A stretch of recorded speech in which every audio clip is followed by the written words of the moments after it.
Reporters on hand to watch their local product go for a fifth straight win and his second in Chicago. The Nats and Cubs ready to roll. It's a Friday afternoon inside the friendly confines.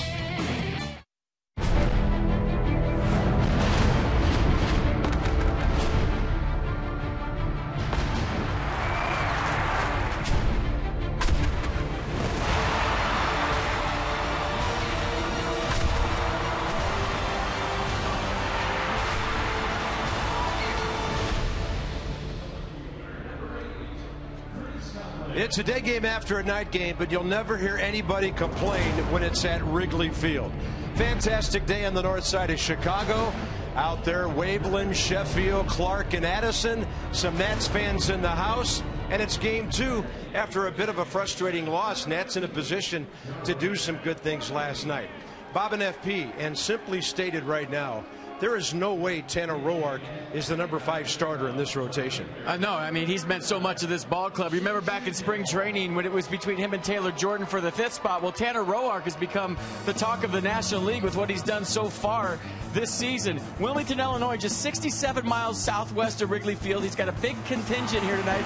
We saw it last year, August 21st, all the Roarks in right center field having a big-time party as Tanner Roark came into relief in that game, ended up vulture in the win. He's going to love that I said that. 14-5 career record in 29 games, and he's a guy that just, whatever he has on that day, he's coming right after you. Whether he's got his A game, his B game, or his C game, he's going to find a way to make it work. In his last 4 starts, he's been as good as anybody. And you know, you have to respect your opponent. The Cubs are having their first winning June since 2008. But this is a series where the Nats really have to do more than just split. Well, this series, and they're playing Cubs 7 times in the next 11 days. So when you're playing a ball club that's having a rough year, if you want to win your division, these are the days that you make yourself well. You take advantage of these games, and you beat them any way you can. But as we saw last night, Anthony Rizzo, Starlin Castro having all-star type seasons. I think the rest of the lineup for the Cubs is okay. Those are 2 guys you probably should avoid if you can. And if you can get your leadoff man aboard, and he may not stop at first, that is huge. Denard Span, lots of doubles, 25 of them, 4th in all of Major League Baseball. 31 extra base hits among center fielders, in the top 4 there as well. Driving the ball, running the bases, playing fantastic center field. Let's see if he can start it off with a knock at Wrigley.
On Masson, brought to you by AT&T, mobilizing your world, and by Ocean City, Maryland.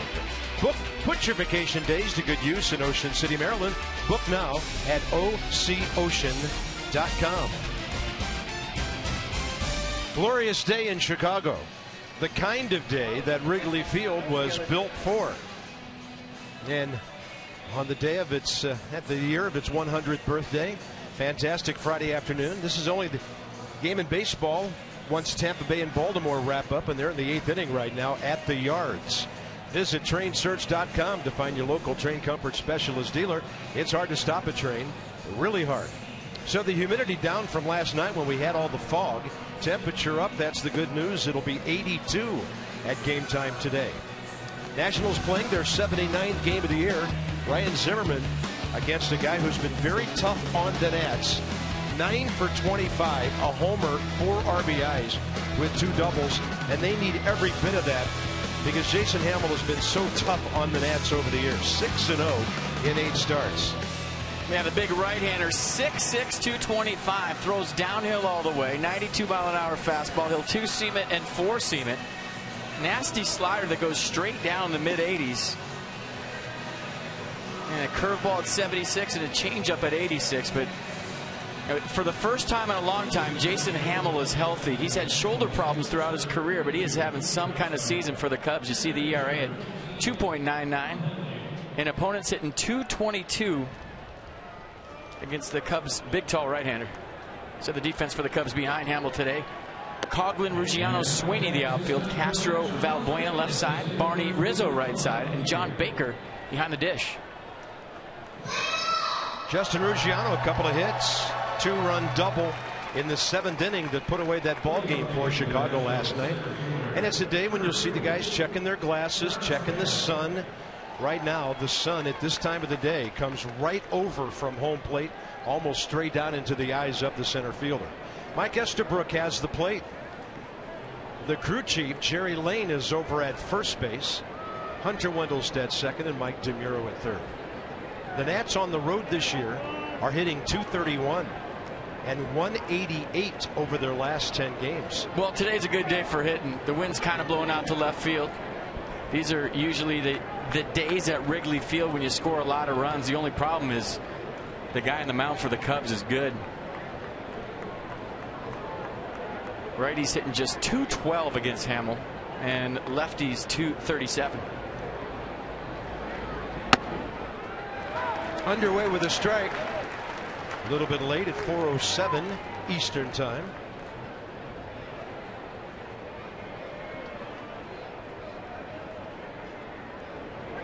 Hamill has the most wins against our organization all time without a loss.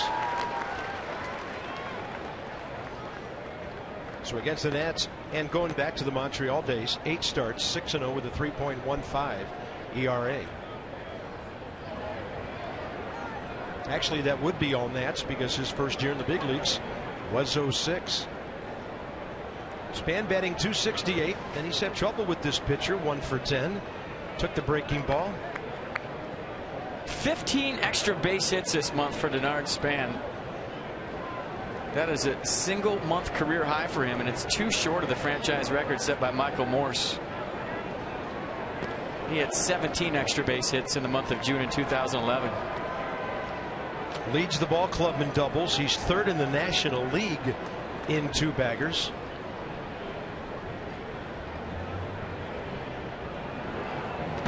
And Span, no trouble taking that one. 2 balls, 2 strikes. National start today hitting .244. That's 10th of the 15 teams. 8th in runs. Home runs haven't been coming too frequently on this trip, although a couple of well-timed ones in Miami, or rather Milwaukee, sure helped. LaRoche, Rendon, and Zimmerman. And Span to the right side for Darwin Barney, a former Gold Glove winner 2 years ago. I mean, walking around the ballpark today during batting practice, Nats fans everywhere. I mean, they are taking over Wrigley Field. I have never seen so many Curly W's on the road in my 4 years here as I did today in Wrigley Field. And why wouldn't you come up to see this yard on a beautiful day for baseball? Everywhere. And we haven't even got to the row arch yet. Although some of them could be in purple. They are all in purple. For Wilmington, that's their color. Anthony Rendon touches one off to left center, but it's going to die into the glove of Chris Coghlan. Looked good off the bat. There's a breeze going that way. He just didn't get it to the sweet spot. 2 outs. First at bat career against Hamill by Rendon. And next up will be Jason Worth, who's 2 for 7 against him.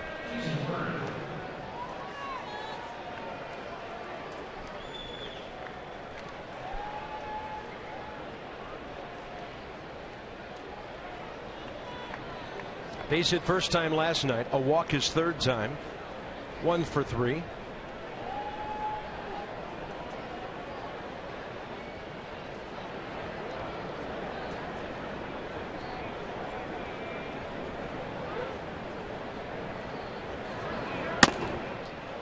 Perfect pitch to the outside corner.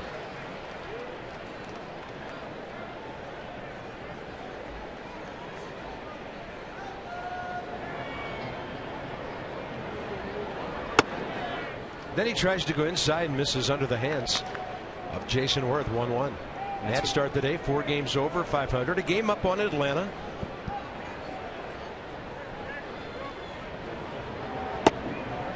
Time to do something about that career record. Man, that slider right there, one of the better sliders you'll see. And that's to go with a mid-90s fastball right over the top at 6-6. And Worth will sky one to center. Long way for the outfielders. With his glasses ablaze in the sun, Ruggiano puts it away, and the Nats go quickly in the top of the first. Game 2.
Now that has to be either 1907 or 1908. The Cubs played the Tigers in the World Series consecutive years and beat them both times. 08, of course, the last time they won a fall classic. Luis Valbuena, we feature him in the lineup today. 4 homers, 18 RBIs. On base percentage pretty strong among major league third basemen. But the Cubs are hitting only .232. San Diego the only team lower. They're 3rd from the bottom in runs and 10th in home runs. And here comes Wilmington, Illinois, Tanner Roark. 67 miles southeast of Wrigley Field. 2-seam fastball, 4-seam fastball, 91, slider 83, curveball 73, changeup 82. Won his last 4 starts, and last time out against the Braves, a 4-1 winner, 5 2/3, gave up just 4 hits and 1 run through 96 pitches.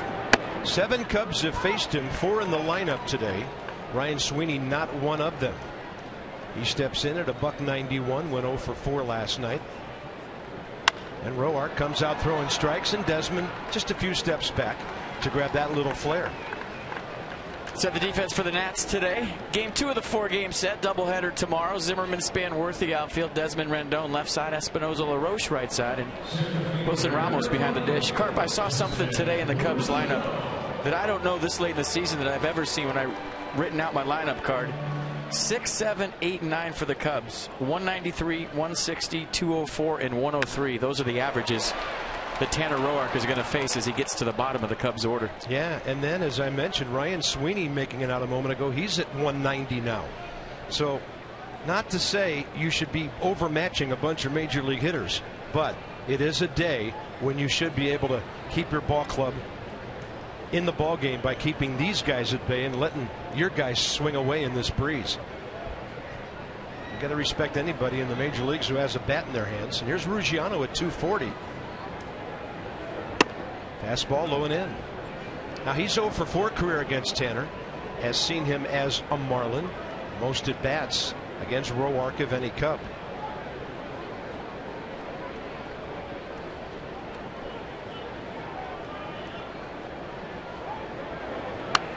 And a check swing back to the screen. Ruggiano, 32 years of age. Great story. 9 years in the minor leagues before he got a shot with Tampa Bay back in 07. Back to the minor leagues for a while before Miami gave him another chance, and he's been in the big leagues on a regular basis since the start of the 2012 season. 2 balls, 2 strikes. Tanner really turning his season around. In May, 1-3 with a 4.25. In June, 4-1 with a 1.44 ERA. Oh, confidence growing. Stuff has really been the same all year.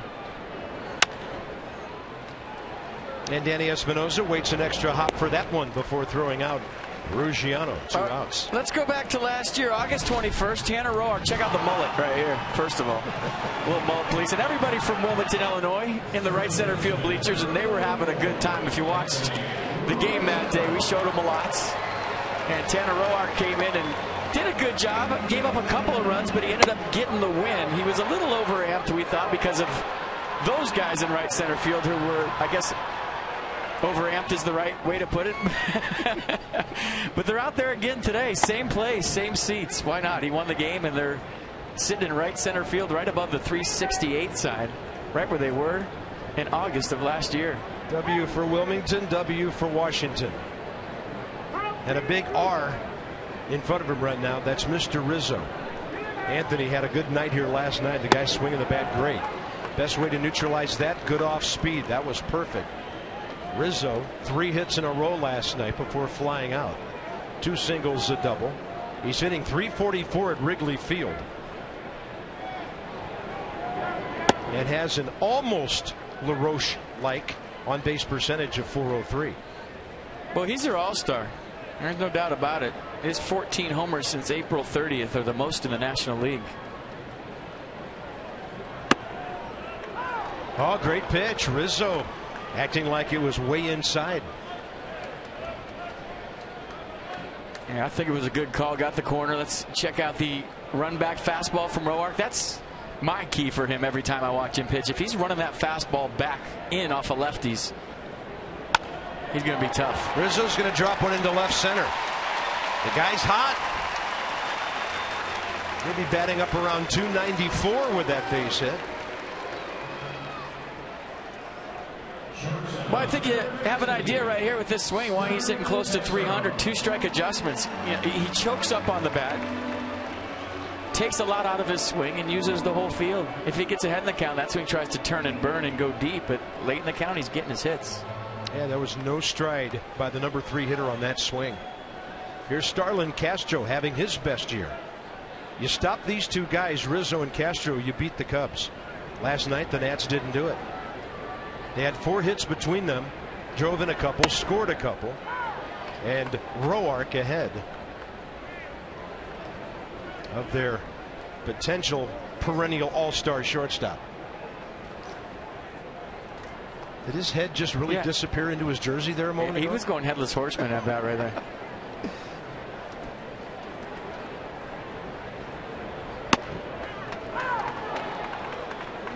Well, you know, Wrigley can be Sleepy Hollow on a day game. Trust me, I've had some games here where I've wanted to do this after about 3 strikeouts. But he's just trying to get the sweat off his face. Come to the ballpark every day.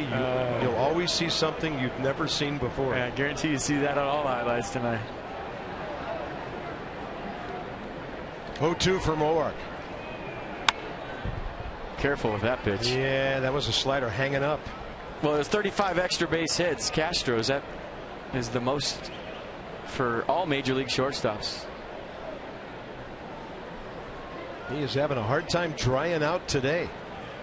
5th highest in the league with those extra base hits. And he has 2 fewer doubles in Denard Span. Castro with 23. He's also in the top 7 in runs batted in. Nats want to jam him. They got in on his hands. And here comes Worth into the short gap to put that one away. Tanner Roark puts a 0 on the board in the land of Lincoln. No score after 1.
In batting practice around the cage in the dugout was about the fog here at Wrigley Field last night.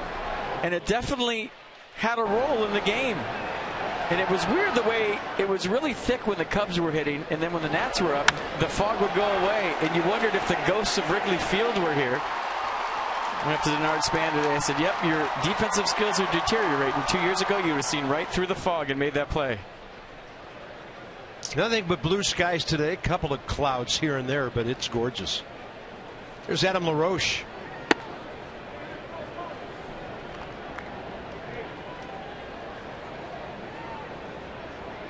Bunt base hit in the 8th inning last night. He went 1 for 4.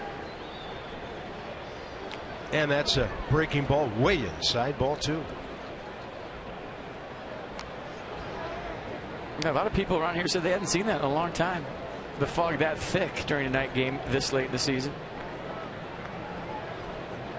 And if you missed it last night, we were told that the lake is still so cold, and with the warm temperatures, that's the reason for all the fog. LaRoche scorching one up the middle. And even Starlin Castro, their athletic shortstop, not able to get to it. Yeah, slow infield too here at Wrigley at times. A lot quicker than it used to be. You used to have to hit it through 4 inches of grass. They flattened it out. He used to have a big crown to it and redid it so it plays a little bit better. Still a tough infield, but a nice swing by LaRoche, and there goes the no-hitter.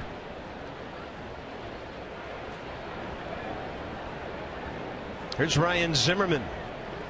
Double first time up, a walk later, 1 for 3 in game 1. And he's the one who's had good success against Hamill with swings like that. Adam LaRoche heading for third. Zimmerman rounds his bag. Ball hits the ivy and sticks. Bob Henley sending Adam LaRoche. And this will be close. High bounce, he's in there. Zimmerman to third. Nationals lead 1-0. And the thing you love about that is that Bob Henley did not let last night affect the call he made here.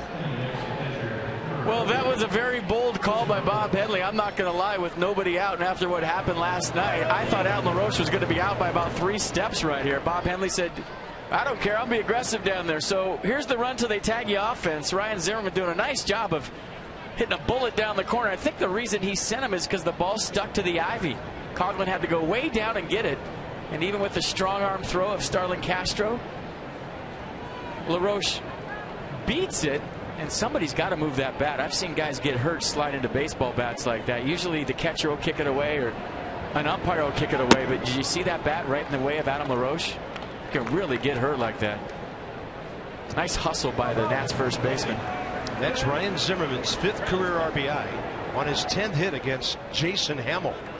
Now Ramos a big time chance with the infield in to put the Nats up by 2. They're going to work him away. So he'll hit it over there. I mean, John Baker nowhere near the center of home plate, setting up for those first 2 pitches.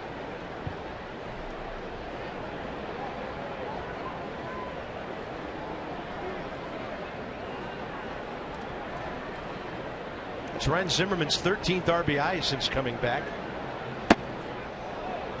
Yeah, it's right to the catcher, but he's off the plate. That's also Zimmerman's 8th double since coming back to the ball club. Ramos stands way off the plate, and Baker setting up the opposite way. Now he'll move in. Will move his feet, go back to the other side, you'd think. At least that's what I'm thinking if I'm in the box right now. That was a token inside pitch, move me away and go right back to the outer half like they tried early in the count. If they go back in, my bat's broke. Ramos takes it, 3-2.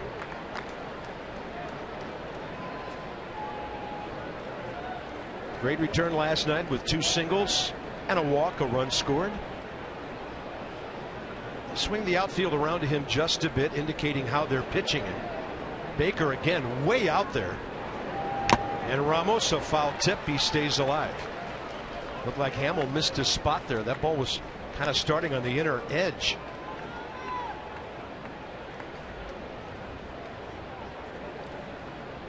This is Wilson Ramos if it turns out to be an official AB. Sac fly or a walk it won't be, but it would be his 96th at bat of the year. He's nearing 100. He's going to take that breaking ball. And kudos to Mike Estabrook for not calling strikes just because they're right to the catcher. Well, kudos to Wilson Ramos for taking the 3-2 slider right here. That's a tough one to take. He was teasing the outer half with that pitch. Just broke off at the last second. And it's definitely not an easy take for any hitter. Good at bat by Wilson Ramos. How about this? On base 4 times in 5 plate appearances in this series. So Nissan showing you what happened in that AB. And a big spot now for Ian Desmond. Nobody out in the second. And the Nats a chance to grab a stranglehold on this game. Fastball up, and it's on the roof, right side. Let's go inside the numbers with Jeep. Any situation. So right now 2 runners on, hitting just under 260. Gets a little better when they're in scoring position, and Zimmerman is. Don't face him with the bases loaded. Well, if his batting practice or his game is anything like his batting practice, he was hitting ball after ball onto Waveland and in the bleachers. Tapper to third. Zimmerman coming home. Not even close. Valbuena with Desmond running probably only had that play.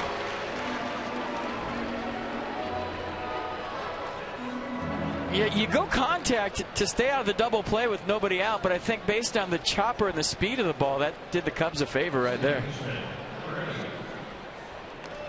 But you predetermine that before the pitch is thrown. You say, hey, we're going on contact, read down angle. If it's on the ground, go. But you called it, Carr. Based on the speed of the ball and the play that Valbuena made, his only play would have been at first base to get Desmond, and Desmond might have beat that. Well, Danny Espinosa's got to get something going. He did walk twice last night. Double play ball and strikeout. Danny hasn't had a hit on this road trip. So usually early in a game, a team will trade a double play for a run. But based on the speed of that ball, that's a little different situation and a tough read for the runner. But if you read it right, you stay at third, make him throw across. And base running was a big key to the first game of the series last night. That's a swing and a miss. John Baker couldn't find it, and both runners move up. Ramos to third, Desmond to second. No double play in order now. Yeah, 90-foot gift right here. Swing and a miss. Baker can't find it, and both runners move up. So in essence, right back to where you started from after the force play at home, or the tag play. Wild pitch, it's ruled. Now Espinosa has to protect it. 0-2. Danny continues to scuffle. He is now 0 for his last 14.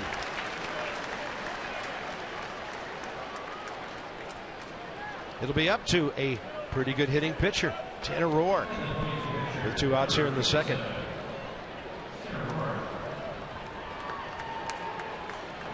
I think the PA guy's calling him Rourke. Someone's got to tighten him. He's going to be hearing from some Illinois natives here. Go down there, Carp, during the break and tell him to tighten it up a little bit. Tanner Roark. Doesn't take that long to do your homework.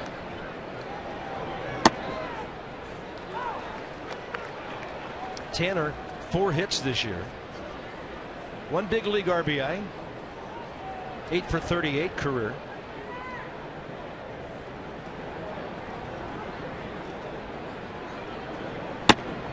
Breaking ball, good take, ball 1. I'm sure there were times in his young days when he dreamed of standing at Wrigley Field with a bat in his hands.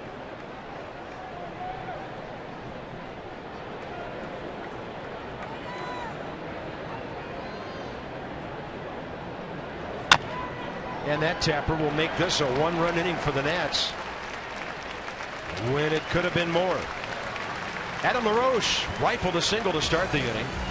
Ryan Zimmerman, after this blast up the middle, would go first pitch, hack, and into the left field corner, deep into the ivy. LaRoche all the way from first. Washington by 1.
Second inning.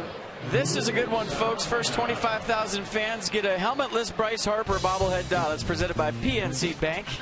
June 30th, 7:05 start against the Colorado Rockies.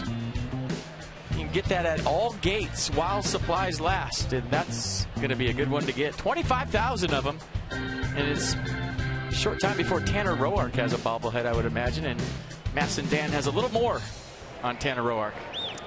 FP, we know that Tanner Roark's an aggressive pitcher in the zone. People call him a bulldog. They know that he's going to go right after hitters. Well, if you look at what he's done as a starter dating back to when he joined the Nats last year, among starters with at least 120 innings since the start of the 2013 season, Roark ranks 6th among all starters in first pitch strike percentage. He's throwing first pitch strikes to 67% of hitters, right behind Jordan Zimmerman, actually, who ranks 5th in that list. So he's going to get ahead of hitters. That's Roark's goal all the time. He says the most important pitch that I have is strike one. Then he feels like he's able to dictate the at-bat from there.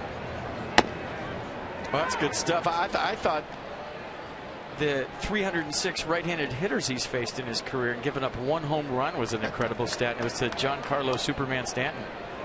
It's not a bad guy if you're going to give up a tate or two. Yeah, he runs into one every 9-11 at bats or so. So 306 right-handed hitters, 1 home run. Roark as a starter, 10-5 with a 2.53 ERA. He's won 4 consecutive for the first time ever. Facing Luis Valbuena, had him 0-2, and that just misses outside.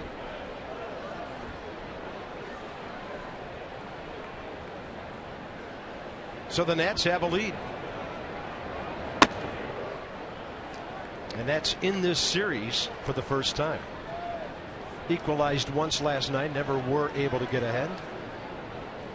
Valbuena hitting at .266. First appearance against Roark. He tries to buzz that inside corner and just missed. 3-2. Tanner this year 72 Ks, just 23 walks. He has thrown 95 innings. Look out. Screamer over the dugout, hooked into the seats. Boy, I was down there during batting practice today, walking around in that first section. The viewpoints that these fans have that are, right down by the dugout are just incredible here at Wrigley Field. They're so close to the action. It's almost like you're in the game. That ball was hanging a bit, and it's jacked into the corner. That was a changeup that was sitting up, and Worth retrieves a double by Luis Valbuena. Cubs have their second base hit.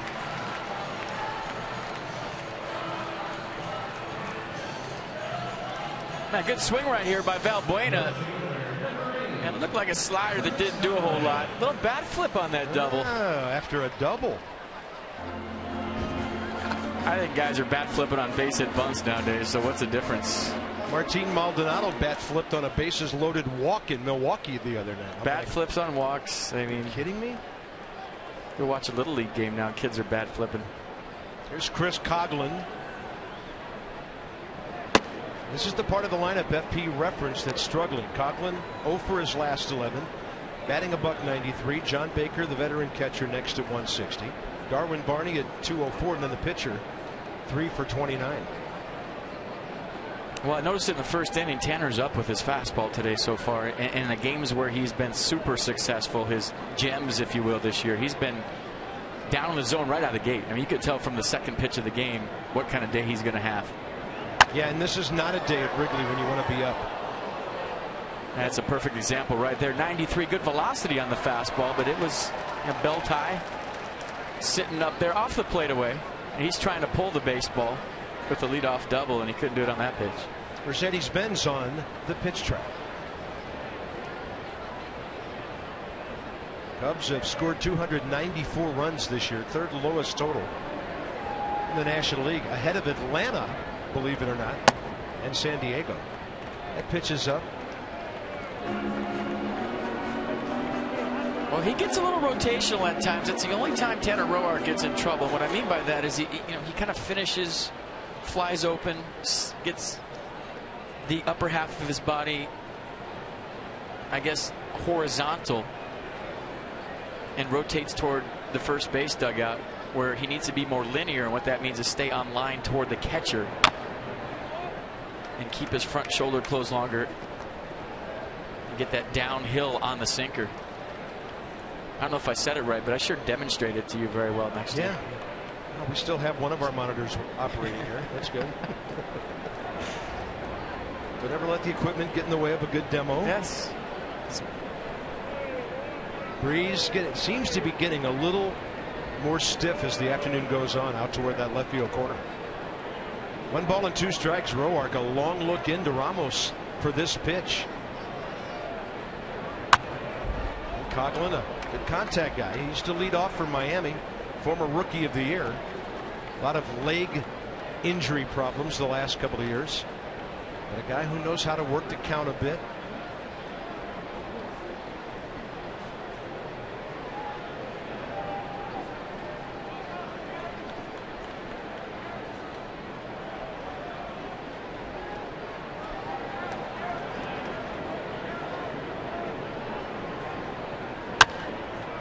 Another one out of play into the second deck here. You know, you're talking about the sidelines at Wrigley Field. It's so funny about baseball. All these old ballparks, and you know, the great ones, Ebbets, Tiger Stadium, a lot of them are gone. Fenway and Wrigley remain. Then you had all those really bad for baseball multi-purpose stadiums. And then starting just over 20 years ago when Camden Yards opened, now everybody has gone back to what this is all about right here. The proximity to the field, the sidelines, the old-time feel. And it's been a wonderful trend in baseball parks for the last 2+ decades to get back to kind of where it all began. Fenway actually opened up 2 years before Wrigley. Hand operated scoreboard since 1937. Yeah, this place is special. There's no doubt about it.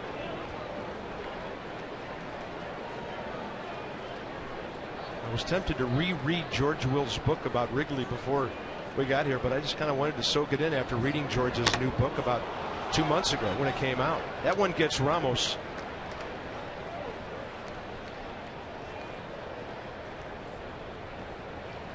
There's a scoreboard, and there's a scoreboard operator. Our game is between the red lines. It's the only ballpark we travel to that I just walk around and soak it up. Get the cell phone out, take tons of pictures. It's almost like you, no matter how many times you've been here, you turn into a tourist every single time. By the way, did you notice the flags are in proper directional order? East division to the right, central in the middle, and the west on the left. I mean, they think of everything here. I would have never known. 2-2. And what a great at bat by Coghlan. Desmond's going to hold on. He kept the runner at second. And a base hit by Chris Coghlan, breaking up an 0 for 11 with a really good AB. Well, it's a great play by Ian Desmond, too. I mean, that ball was ticketed for left field. Desmond went a long way for the backhand play, and he got it in between up. And it was a good no throw by Ian because he knows the speed of Coghlan, kind of swinging and running out of the box at the same time. Couldn't get his balance enough to set himself quickly because he had to stretch so far to get that ball. Nice play by Desmond. Probably saved a run.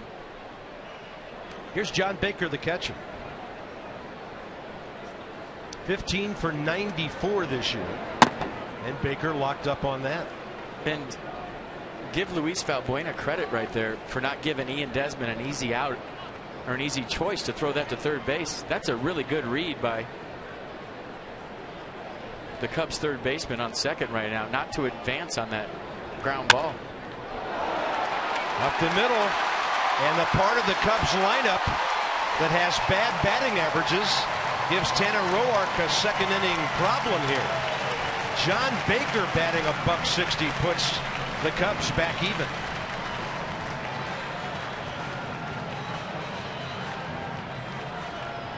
Yeah, right back up the middle. Tanner Roark, one of the better fielders at his position, just fans on this one. It looked like it took a tricky hop, a little topspin there, got on him quicker than he thought. And he's mad at himself. You see the reaction. Runners at the corners, and the Cubs tie this one up. He knows he was an inch or two from a double play ball right there.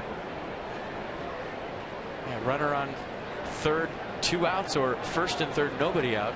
Not an easy play, but one he thought he should have made. Here's Darwin Barney.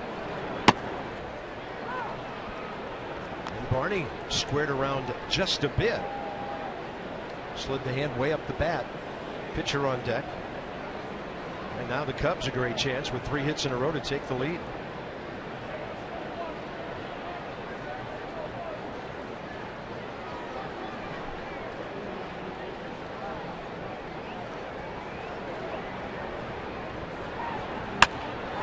He'll get jammed and drop one into center.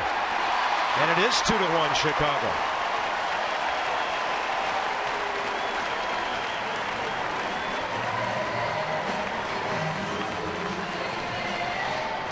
Well, I think Steve McCanny going to go try to get Tanner Roark right now. But look, a pitch that was supposed to be down the way, backed up. Barney got just enough of it to throw it out to center field to make it a 2-1 game. So location hasn't been the best from Roark. Elevation hasn't been the best from Roark, and I think he's making good pitches at times, but the bottom of the order for the Cubs doing some damage here in the second inning. They are 5 out of 8 in this game, the Cubs. Pitcher coming up, and a great opportunity for Hamill, who has 29 career sacrifice bunts to move both runners. He does have a catcher running at second base, so the Nats could be thinking about doing something to get that lead man on a forced play. Probably want this bunt right at Rendon, because LaRoche, it would be an effortless throw for him to third.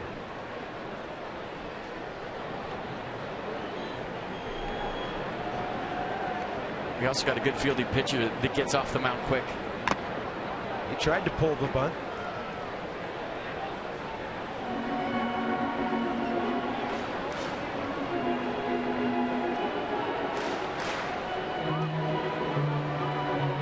Tanner Roark's last start against Atlanta, he gave up 4 hits in 5 2/3. He's already given up 5 to the Cubs.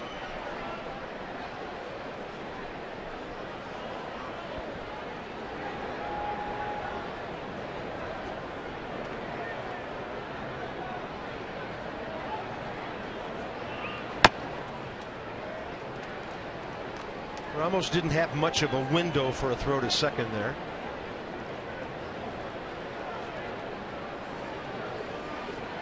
Well, one thing Roark's been really good at above and beyond everything else this year is making adjustments on the fly in the course of a game. If one pitch isn't working, going to another pitch, or fixing the pitch that's broke. Hamill to Roark. There's a play at third. There's a play at first. Just barely safe as Hamill. That's almost pulled up a 1-5-4, but they do get that lead runner. Yeah, when you're bunting against Tanner Roark, it can't be anywhere near the mound. He is as quick as I've ever seen getting off the mound. He throws the ball and charges immediately. Good play. Has plenty of time to get Baker at third, and Rendon with the relay to Espinoza almost got Hamill. So yeah, he wanted that more to third base. It was right back to the mound, and good job by Hamill hustling down the first baseliner. That would have been a double play. Ryan Sweeney popped up to Desmond first time. Didn't pop up high. It was kind of a little flare out to short. And Tanner gets one low in the zone with 93 for a strike.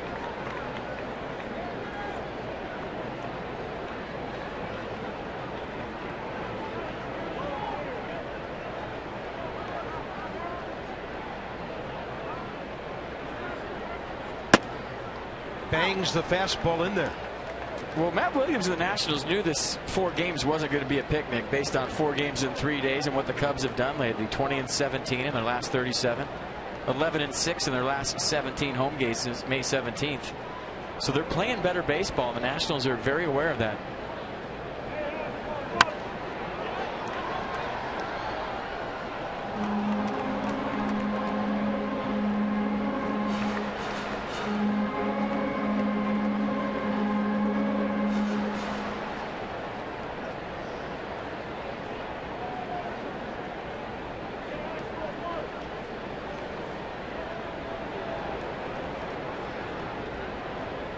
Ramos hops inside for an 0-2 fastball that really sails.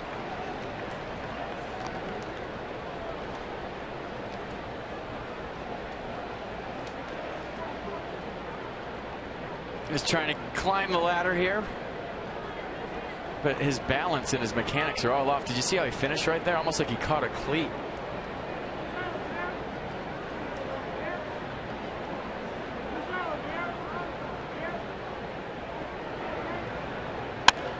And this one popped up on the infield. Close enough that the infield fly rule is in effect. Desmond puts it away, 2 outs. For the Achiever and You, PNC Bank with our minor league report. Oscar Tejeda, 24 years of age, from the Dominican. Nats signed him as a minor league free agent in November last season. And right now at High A Potomac, 11 homers to lead the Nats, 47 RBIs, and slugging at .458. 1951. He had hit 34 career home runs in 7 minor league seasons coming into 2014. Well, call him up, for goodness sakes. He's ready. He can also run. He has between 60 and 70 minor league steals.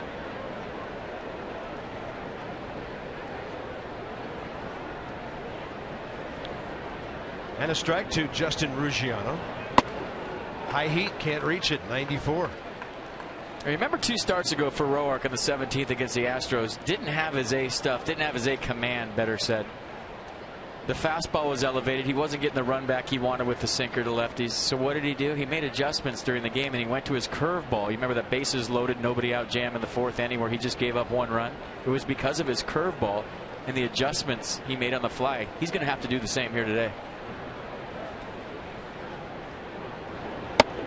Because the fastball command just isn't there the way we're used to seeing it with Tanner Roark. 31st pitch of this inning.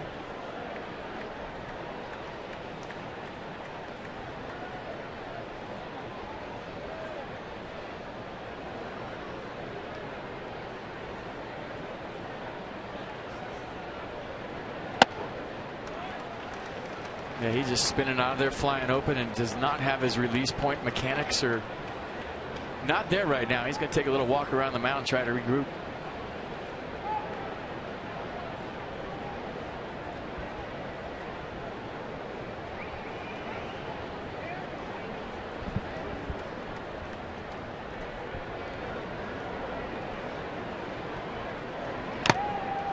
And a foul tip on a breaking ball.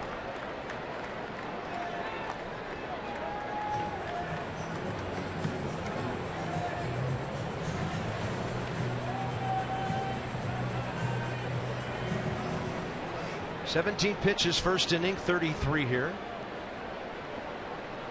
But he's only down 1 run. Get an out here, let the offense go to work with the top of the order. And that's what he does. Tanner Roark, his first strikeout of the day. So in the top of the 3rd, the Nats will be down by 1 when Denard Span leads off.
Ladies and gentlemen, leading off for the Washington Nationals, top of the 3rd, number 2, Span.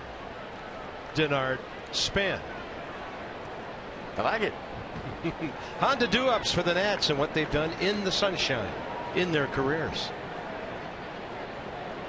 I think you should do that for every hitter and just lay out after that.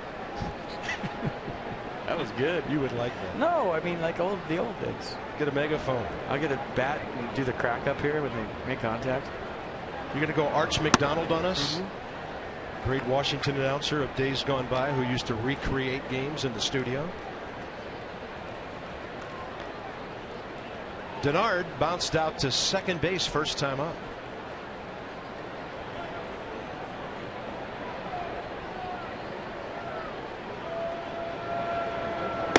Backdoor breaking ball. Hamill gets the call. That's why I love this place so much. No matter what year it is outside, it's always 1920 when you walk through the gates. Yes, there are buildings along the lake out there to right center. Hamill got ahead of Span first time. Denard battled back to even the count before grounding out.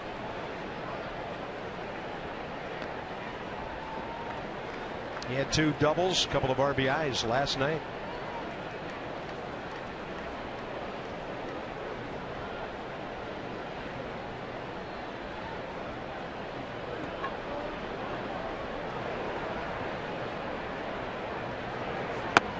And that's outside, 2-2.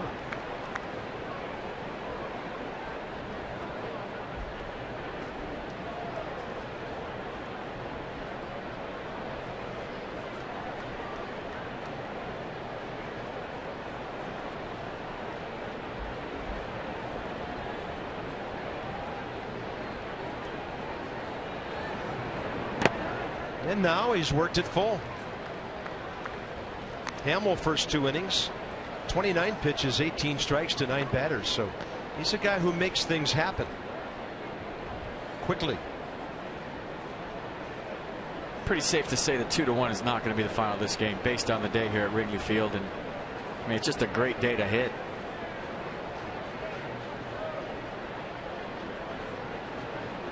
Span rifles one out to short. Castro was playing him up the middle. Good at bat by Denard Span. Nice play by Starlin Castro. First 15,000 fans, you receive a travel blanket. We could have used one last night. We were freezing up here. July 1st, 7:05 against the Colorado Rockies. That's presented by United Airlines. First 15,000 fans get a blanket. There's some natty dudes out there. I see red people everywhere at Wrigley Field today. There's Bryce Harper, Ryan Zimmerman, Steven Strasburg, Jason Worth, all taking the game in from the stands. Rendon flied to left first time up. The thing you don't want to happen here is for Jason Hamill to settle in for 3 or 4 innings. Gets that breaking ball to the outside corner, 1-1. Well, you know, I always read swings. The Nats are getting some good hacks against them. So, I mean, that was a great at-bat by Denard. And there was some good at-bats in the second inning as well.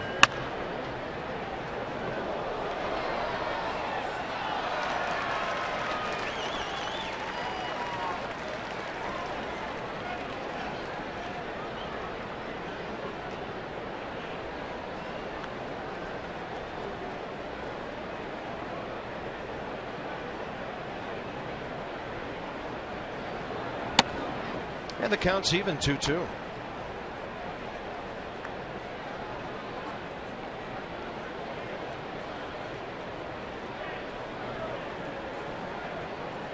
One final today. Tampa Bay won at Baltimore 5-2. This is the only game in baseball until tonight. Rendon's got a chance and he beats it out. Boy, he put it into another gear about halfway to first base. And Anthony Rendon gets an infield hit.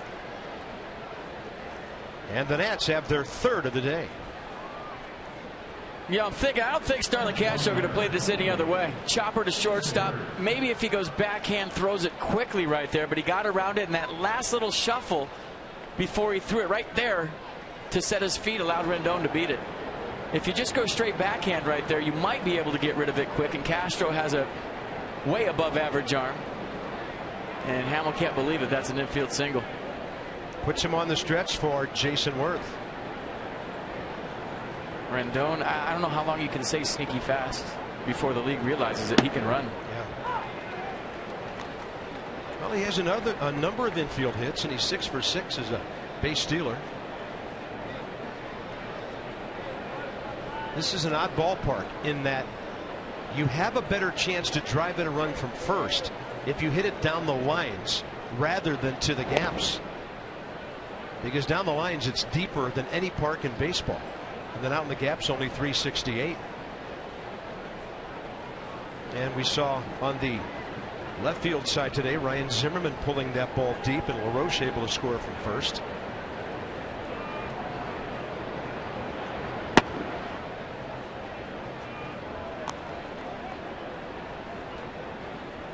Counts even, 1-1.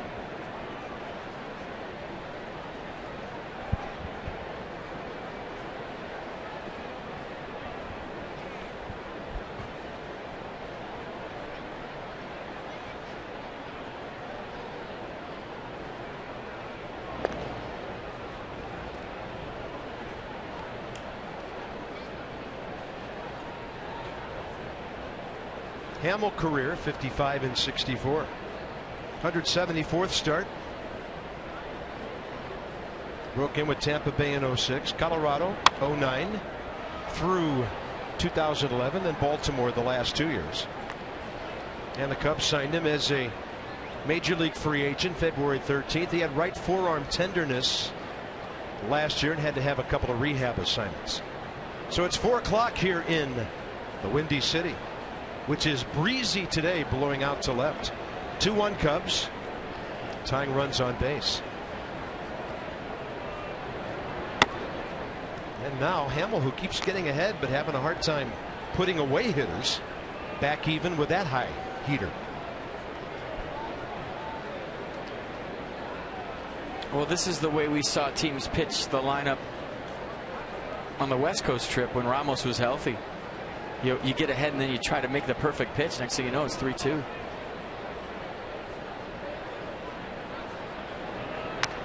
And Worth able to foul tip that curveball. I mean, it takes total focus, total concentration, and 100% execution to get through this order when it's healthy and clicking. And it takes it out of you physically, and it takes it out of you mentally, because you know you can't make a mistake to anybody and get away with it.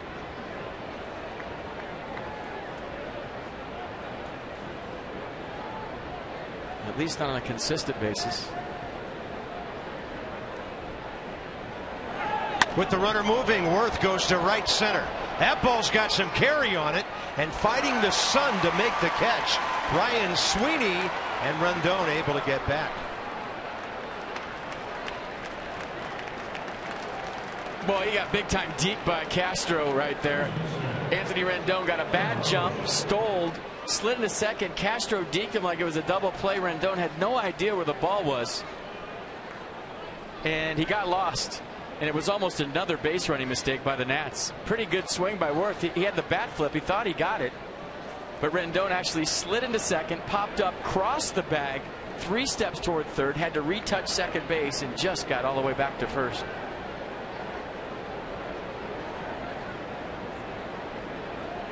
That brings up Adam LaRoche here with 2 outs in the third. 2 consecutive hits in the series. A bunt last night, third baseline, and a base hit rifled up the middle this afternoon beyond the reach of Castro on the glove side. And that's second nature for those of you that don't know, for middle infielders. When a runner's stealing and the ball's hit and play in the air, ball goes up, you pretend like it's down on the ground and you turn a double play, and you're trying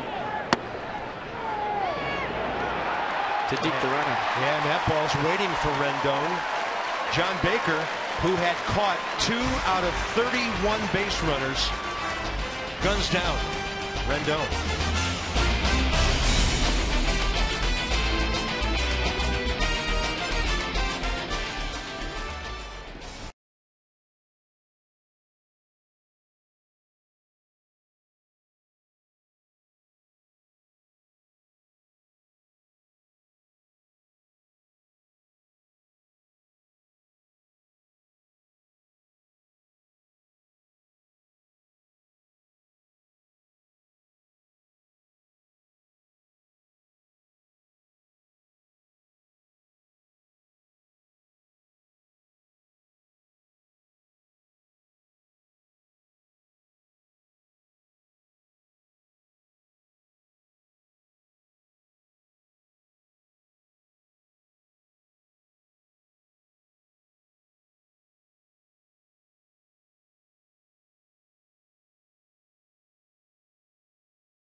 and may not be reproduced or retransmitted in any form. And the accounts and descriptions of this game may not be disseminated without the expressed written consent of the Washington Nationals. All right, we got a shot of Anthony Rendon getting decoyed, and I want to show you what I'm talking about. So when you're stealing the base, you're supposed to roll your head and look in. A lot of times you don't look in at the right time. You hear the crack of the bat. Watch Darwin Barney at the top of the screen. He's going to go to turn a double play right here. What you can't see off the screen is Starlin Castro actually pretending to feed Darwin Barney, and that's what Anthony Rendon saw. So he heard the crack of the bat. He saw Castro with a phantom feed to Darwin Barney. And he actually popped up and rounded the bag a little bit and then had to re-tag to get back to first base. He didn't get a good jump on that one, and he didn't get a good jump on the one he got thrown out on. And I don't remember the exact year, but maybe the most famous play of all time like that was in the World Series. The Minnesota Twins did that to Lonnie Smith of the Atlanta Braves and doubled him off the bag in a crucial situation. Skates. Bottom of the third, Anthony Rizzo. Can the Nats get this guy out? He's been on base 4 times in the series.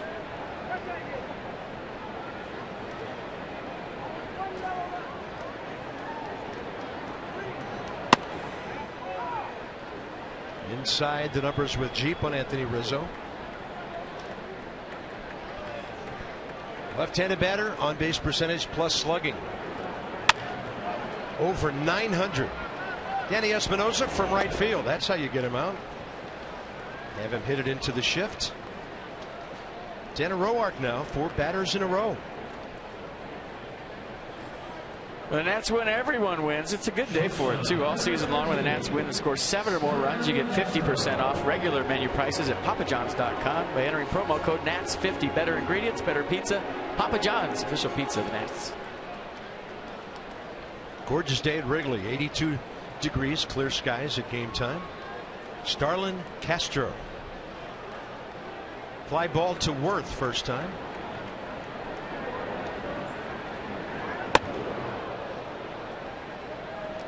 Tanner Roark needs a quick third inning. He'd love to get his guys back in the dugout. LaRose, Zimmerman, Ramos due up.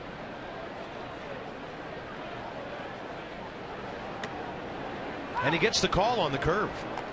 Dropped it right to the outside edge. See what Nissan thinks.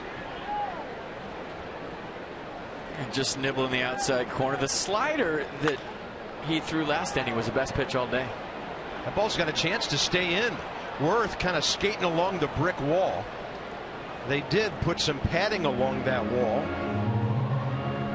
for guys approaching in a hurry years and years ago.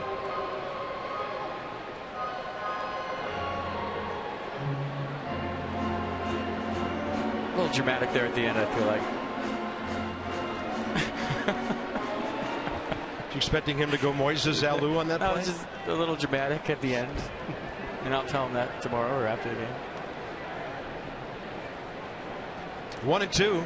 Castro Chand hits it sharply. Anthony Rendon. Plenty of time to gun it to LaRoche. Well, speaking of walls in Junior Lake, he's okay today. Didn't have any concussion-like symptoms, Good. but was sore all over after running into that door in the second inning of last night's game, and he hit it hard. But he's okay. He just feels like, he got in a car accident. Basically, that's what happened. Hit that thing full speed. I look at those steel doors out there and wonder, I mean, you mentioned not much, but the ivy gives you a little padding. Why not put some padding on those steel doors? Yeah. Well, I'm really upset with the Cubs that they didn't have a body line taped around that door today. I mean, you'd think they would. And Under Armour thanks everybody at home. 1-0 to Luis Valbuena. Ball 2.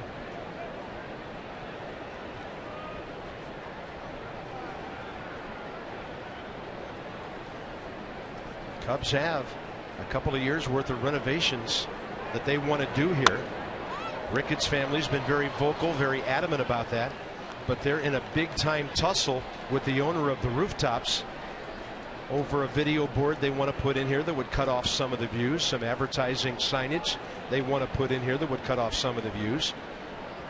Right now, Cubs get 17% of the income from those. that there are some folks making a whole lot of money off this ballpark who are not in the ballpark. And that's at the core of the issue. The city's got involved. It's very complicated, and all these renovation plans are on hold in Chicago. 3-1 pitch, and that's launched high in the air out to right center. Worth using his glove for shade, and he'll gladly yield to Denard Span, who saw it all the way. There's the 1-2-3. Tanner Roark needed. Middle of the order coming up in the fourth.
As great as any place in sport.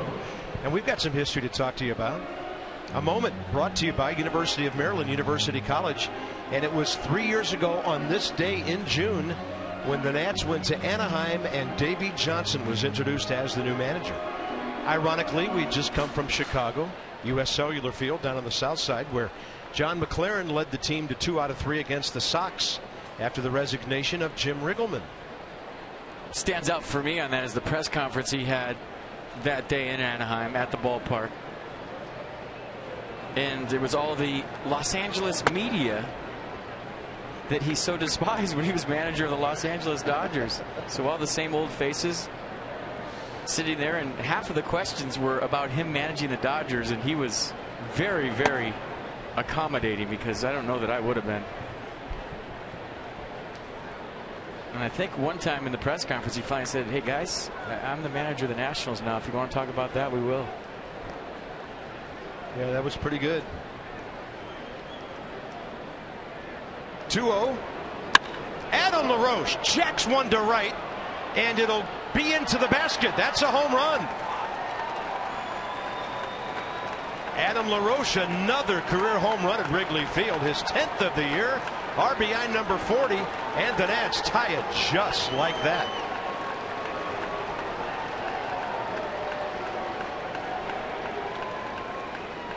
That was a missile. I mean, even if you wanted to say see you later, you wouldn't even have got to you, and it was out of here. 10th home run of the year for LaRoche, and if Mike Matheny's out there watching, he's an all-star. Well, big home run in Milwaukee for Adam LaRoche, his 347th career home run. Watch this one get out of here. I mean, usually a LaRoche home run is a helium ball, to where it's a high fly ball and just has that backspin because of his finish. Very rarely do you see him hit a low liner like that out of here, but that ball was tattooed. Hit the back wall and then the basket before coming back on the field. Here's Ryan Zimmerman. He hit the ball extremely well first time, and a 1-1. He chops it foul. So even though LaRoche missed that time, I mean, his average started at 305 today, so 2 for 2, what, maybe 309, 310. 10 home runs, 40 RBI. That's all-star worthy, and we always talk about all the runs he saves at first base. I know I'd want him on my club if I was trying to get home field advantage in the playoffs. He's at 298. He still has, because of the time on the DL, a few ABs. Hold on. I'll get it right here. I started at 305 and he's 2 for 2. Yeah. You punched the wrong column here. Unless you're the toughest scorekeeper on the planet that's ever existed.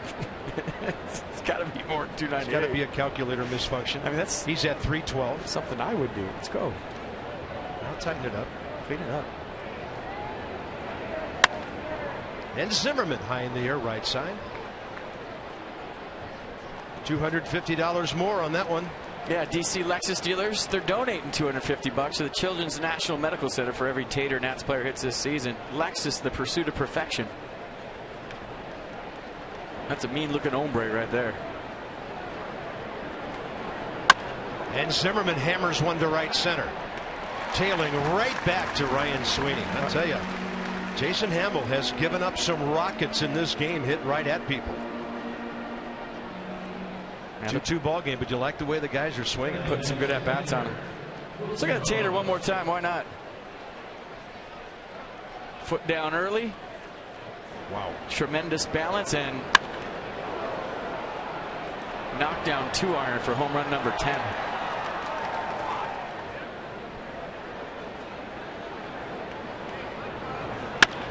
Ramos first pitch swinging out to short. Castro. Take it easy, Wilson. 2 outs. That'll bring in Ian Desmond.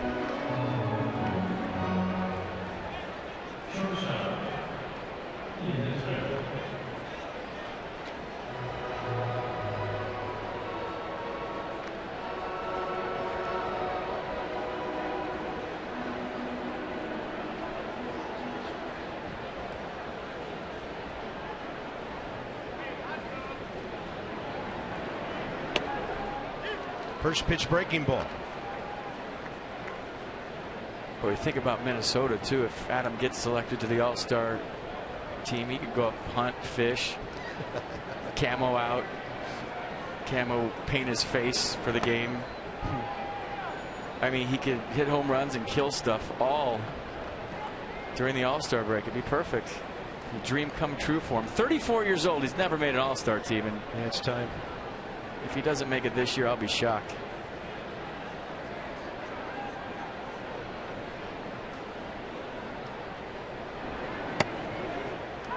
Another check swing by Desmond. And Ian's seeing a bunch of junk from the right-hander right now.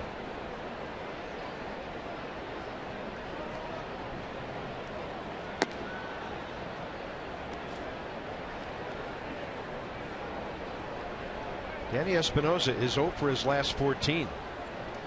So if you don't want to give Desmond anything to drive here, it's not the worst thing for a pitcher to do.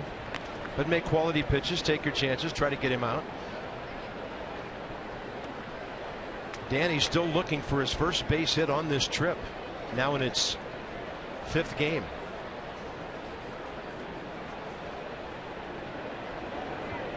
And Desmond continues to see breaking balls. But Adam LaRoche leads off the inning with a big-time bang at Wrigley Field. How about those 3 sounds? Off the wall, into the basket. Game tied.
I am joined by most of the Roark family who are here to watch their boy pitch. We got Jody, we got Toby, we got Dylan down there, Tanner's brother, we got Grandma Lorraine. The gang's all here.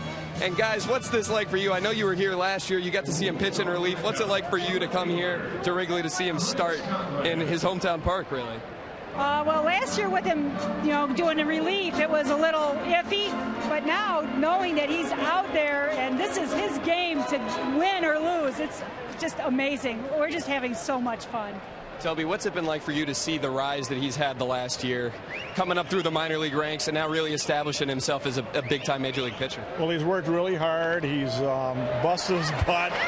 He's done a great job, and he wants to stay up in the big, so he's trying to do the best he can. Now, we got the whole contingent here from his hometown. What'd you guys say? A town of 5,200 people in Wilmington. Yes. And you guys brought a whole lot of people up here with you, didn't you? Yes, I can't even count how many people on social media and stuff messaged me and let me know they were going to be here. I have an aunt who came all the way from Texas to be here today. So, yeah, there's tons of people here. It's amazing. It's really special. Well, guys, enjoy the day. It's got to be a lot of fun for you to watch your boy pitch. And I know we switched seats. Go Tanner. We switched seats to do this interview, and then the Nats tied the game.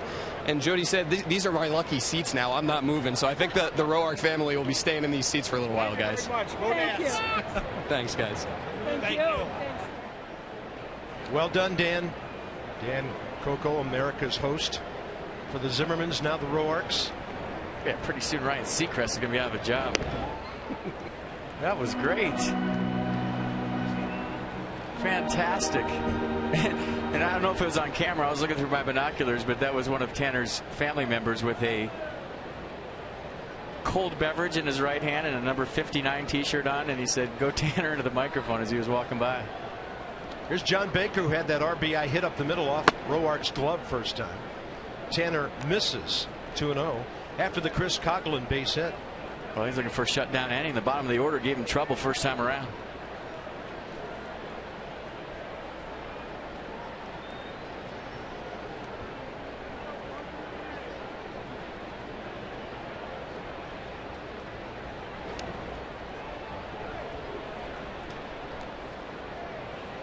Coughlin this year 1-for-1 stealing. Early days with the Marlins, a really good base runner.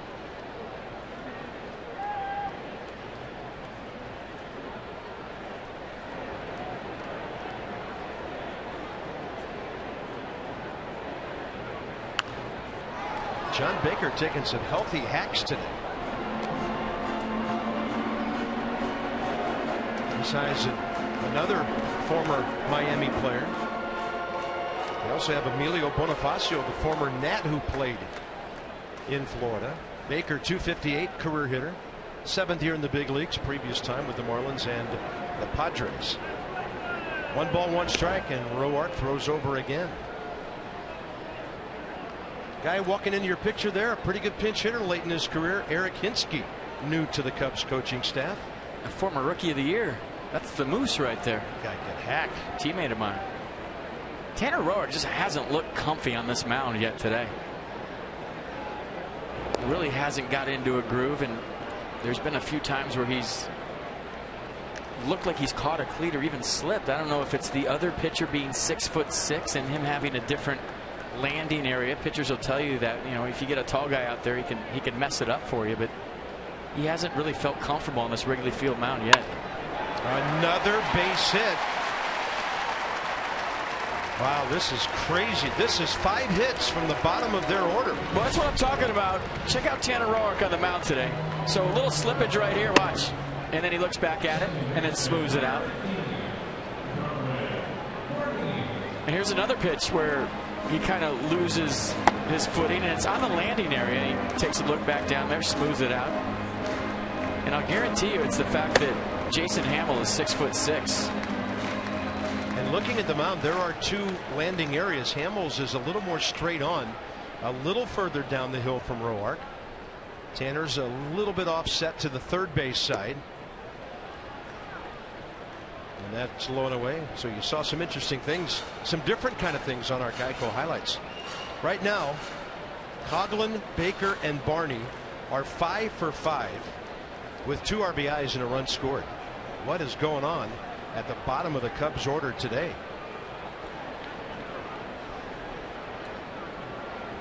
And Barney hits a potential double play ball, but Desmond only one play. He decides at first. For a moment I thought, if I can only get one, he might go to third, but on the run, tough throw. No, good play. But we always talk about how Tanner pitches well at home, or Steven Strasburg pitches well at home. What we don't always talk about is that mound's always the same. When you go on the road, you get different surfaces on the mound. You get different. I mean, the height's always the same, but the way it's shaped can be different. Who you're going up against. So, you know, your home mound is your comfort zone. John Turnauer and the grounds crew at Nats Park as good as anybody in baseball. And those guys are familiar with that. They know when they take that mound every 5th day at home, it's going to be the same. But when you go on the road, it's different. And the bullpen mounds where you warm up can be different from the game mound. You'll hear pitchers talking about that all the time. Like, I'm in the bullpen and the mound's huge and it's straight downhill and it's real steep. And then I got out to the game and it was flat. Hamill, by the way, that was not a suicide squeeze. The runner Coughlin from third was not coming down the line. Infield way in, and that means at least 2 of them are on the grass, LaRoche and Espinosa. Rendon and Desmond right in their baselines, or a little forward of that. He'll at least show that he was not going to square that time. He didn't swing, and it's 0-2.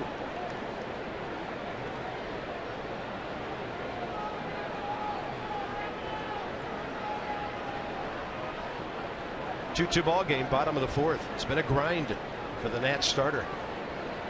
He's given up 7 hits. But he gets a good out there for number 2 in this inning. And now he'll face Ryan Sweeney, who he's popped up twice. Well, that was worth $37 to the Children's Inn at NIH. Toyota dealers want to help children and their families by making that donation for every strikeout by Nats pitcher this season. This is only the 2nd game all year Ryan Sweeney has led off. He did it for the first time last night. Emilio Bonifacio is on the DL with a right oblique strain. And Sweeney in this series is 0 for 6.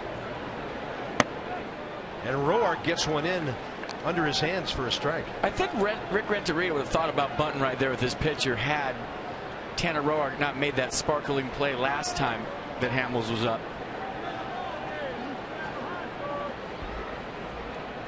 But when you got a guy that gets off the mound quick. And Sweeney's going to spoil the inning for the Nats by singling in 2 runs. And the Cubs lead 4-2.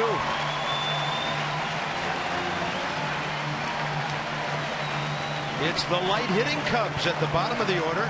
And now the leadoff guy hurting Tanner Roark. Yeah, big 2-out knock, and you see the elevation of the fastball again from Tanner Roark, and the frustration as he smacks the mound and the line drive goes over his head. Just hasn't been able to get used to this mound at Wrigley Field and get the baseball down the zone. We say how he makes adjustments on the fly as good as anybody. Today he's had trouble doing it. There's Ruggiano now with 2 outs. 3 more hits in this inning. And the Cubs have 8 on the day. Make it 9. Yeah, that might get a call to the bullpen, or at least a walk to the end of the dugout. Anthony Rizzo coming up.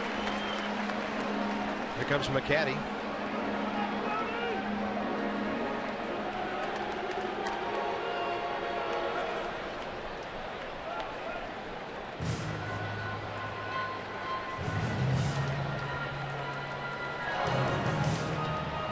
Well, the even-numbered innings have been really rough.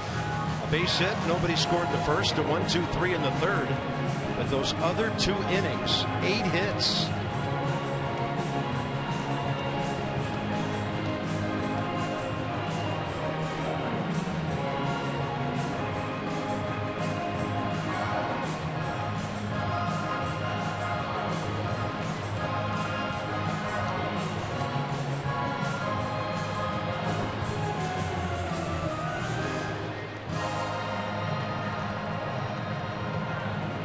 And that whole mound and being comfortable with it thing is something you'll never hear in the media tomorrow. He'll never talk about that. Just something that we noticed. Rizzo 1 for 2. A flare that dropped into left center. A ground ball to Espinosa in short right field. Danny not as deep this time. on the shift. And Rizzo will sky one out to Denard Span in center. Cubs do damage. Nats are going to have to battle back again. Top of the fifth coming up. 4-2 Chicago, and some folks on the roof have a nice view of the Loop in downtown.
Japan you're looking at live.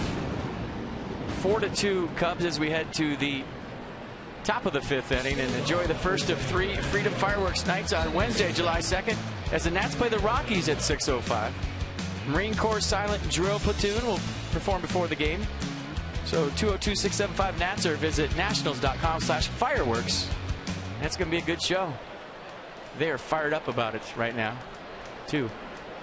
Tanner Roark is on deck here as the top of the fifth rolls around. By the way, the L, you can take it downtown for $2.25. Breaking ball in there. Danny Espinosa kind of running out of the box, showing bunt, possibly.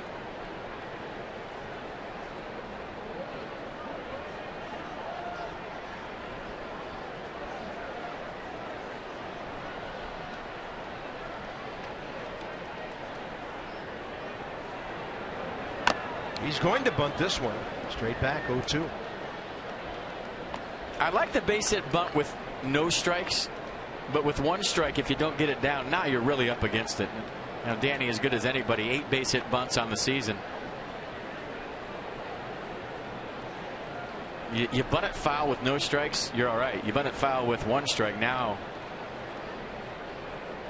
it's a battle.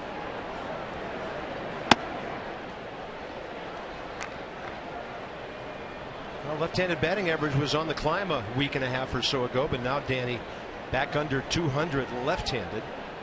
His right-handed stroke's been fine most of the year. 1-2 with the pitcher on deck, and Espinosa strikes out for the 91st time this year.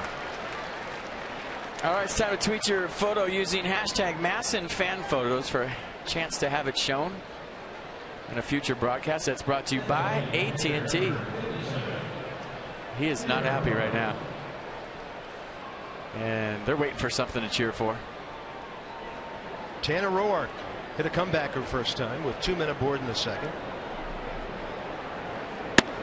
Now the Nats got back even with Hamill on the LaRoche home run, and then the Cubs immediately with 2 in the fourth. A few clouds overhead now. Sunshine has gone away for a moment. Still a wonderful day here. Yeah, I wonder if Danny's starting to feel the pressure of Bryce Harper coming back and starting to press. This timing is not good for him, is it? The timing's not good for him to get into one of those strikeout funks, because it's making the move that everybody's talking about. Look at Roark. Very close to beating that out.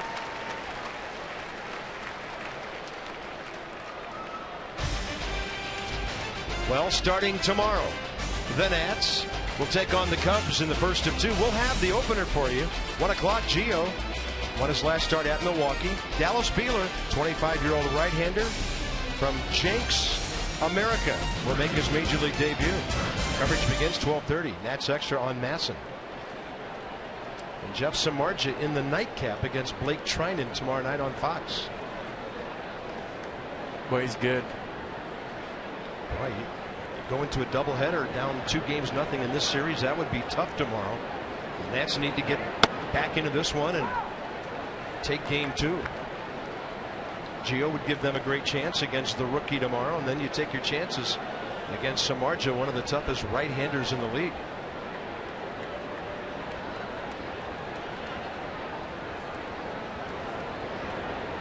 And a breaking ball low and in.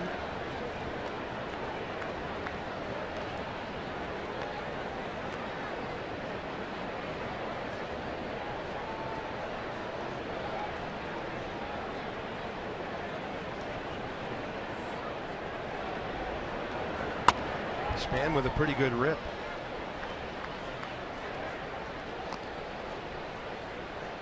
Well, if Jason Worth, Anthony Rendon, or even Denard Span can get on for Adam LaRoche and Ryan Zimmerman, they're the two guys that are really seeing Jason Hamill big today.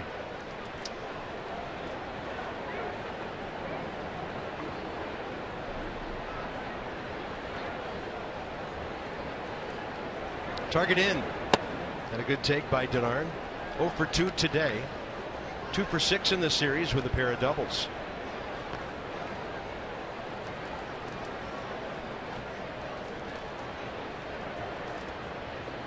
Hamill himself averaging over 15 pitches per inning. Roark those at 76 through 4.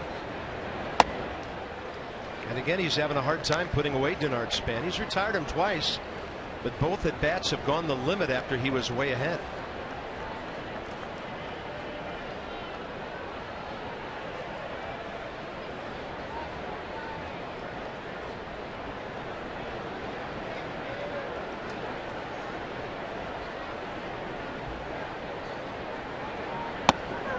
That's going to punch him out. Fastball outside corner, up a bit. Span didn't like the call. And the Nats go in order for the first time since the top of the first. Nats fans all over Wrigleyville. Right now, the Cubs on top.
And that guy right there, when he sung "Take Me Out to the Ball Game" in the 7th inning, they had a spotlight on him up in the booth, and it was surreal.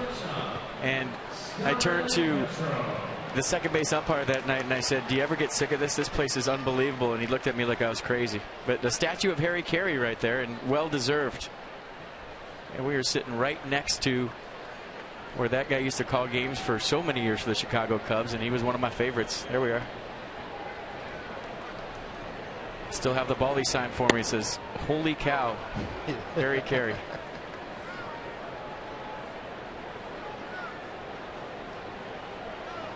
Yeah, a lot of people forget he made stops in St. Louis, Oakland, and the south side of Chicago before he ever announced for the Cubs.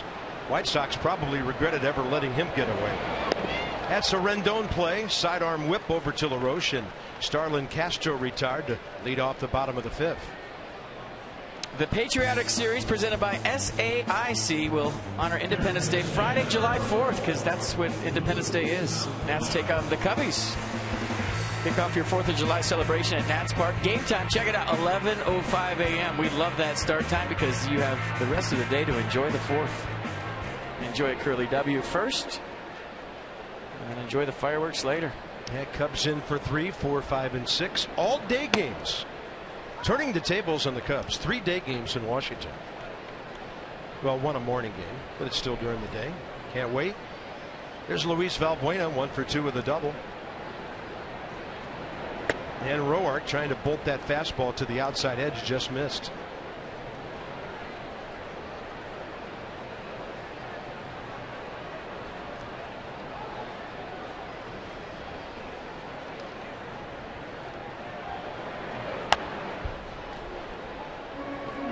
Cloud cover all of a sudden, always welcomed by position players in a day game. Makes the ball easier to see in the outfield, easier to see at the plate. Yeah, especially at this time of the day. 4:42 local here in Chicago. And a 1-2 to Valbuena. Roark spinning a breaking ball into the dirt. No swing, says Mike DeMuro.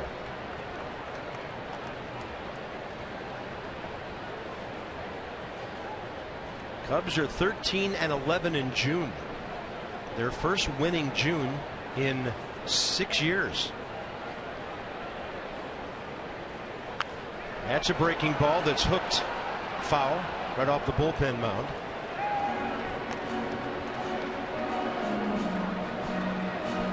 One of the ideas that's been floated here, and I hope they don't do it, is to take the bullpens and put them under the outfield bleachers with maybe some kind of fence or something you could see in there, but it just wouldn't be Wrigley if the bullpens were not where they are. No, whatever they do to it, don't mess it up.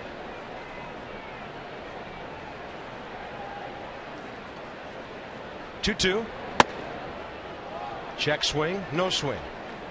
Ball 3.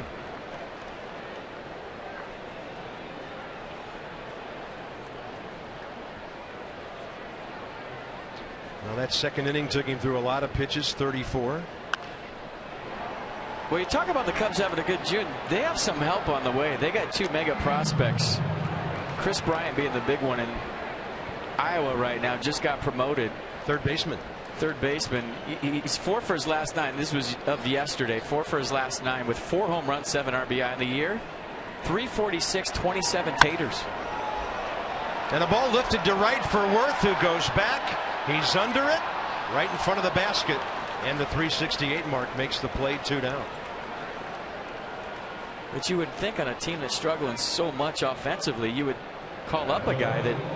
But Rick Renteria and the organization wants him to get seasoned at the minor league level. But 346, 27 home runs, and 67 RBI. And don't they have another youngster by the name of Baez who's really highly thought? Javier Baez, who Gary Sheffield comparisons to a shortstop. He's in Iowa also. He's 8 for his last 18 with a double. And I can't remember which one it is, FP, but Theo Epstein, one of those 2 guys, Theo has said, I am not calling him up this year. So we'll have to find out if that's Bryant or Baez. But, you know, third base has been kind of a tough position for the Cubs for a lot of years, since Aramis Ramirez left.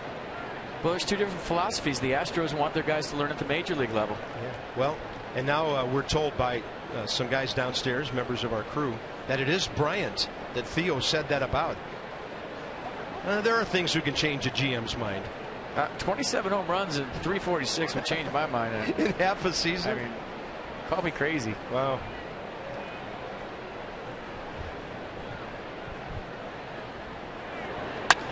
And a ball away. Desmond, backhand.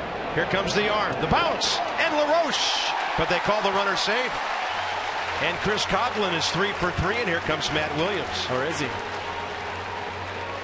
Eric Kinski called him safe first, and then Jerry Lane did. Matt Williams taking his time, coming out to see the umpire, the crew chief. Well, sliding into head first is slower. It's been proven. I watched Sports Science, and they showed how when you hit, it actually, the friction of the dirt slows you down. Ooh. And I don't know if he's going to be 3 for 3 after seeing that. And Matt Williams goes back to the dugout. Here comes a challenge. And if you saw that Sports Science, when you initially hurl yourself to the back head first, it is faster. But once you hit the dirt, the friction slows you down. And it's slower. So if Chris Coughlin would have ran through the base right there, he probably would have been safe. But a great play by Ian Desmond, a great pick by Adam LaRoche. And on all these reviews, sometimes you get caught up in the actual outcome of the play more than the play. I know I have a few times, but that was a great play by Desmond and LaRoche. Well, and Desmond gave Adam a long enough hop.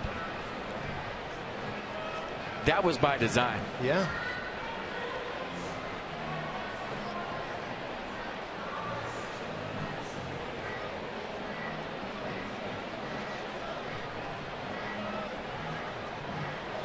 So when you initially throw your body, this is for your kids at home. Let's a little lesson here about sliding head first into first base. Obviously, you got the finger thing that can happen on the base. That's not the point I'm trying to make. When you hit the dirt, it acts as a brake. And right there, as soon as he hits the dirt, his body slows down. And if you ever saw that Sports Science thing, I mean, Google it right now if you want. And he's out. From that angle, he looks out, and he is out. Great play by Ian Desmond, and Chris Coughlin is no longer 3 for 3. And he's standing in disbelief at first base. So the Nats leave the field, and we'll see if that could be a bit of a momentum turner. Don't forget who's coming up. Rendon, Worth, and LaRoche in a still 4-2 game. Nice play, Ian Desmond.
Important connections. 4-2 Cubs heading to the top of the 6th inning, getting late here at Wrigley Field.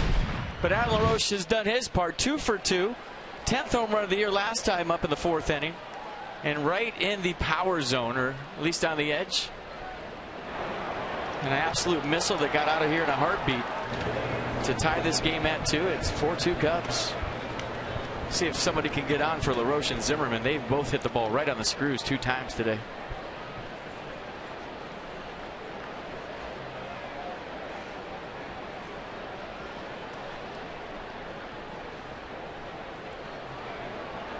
Rendon. And the breaking ball up and away. Anthony, a base hit up the middle last time. Actually out to deep short. Castro tried to throw him out. Rendon beat it out. His second hit of this series.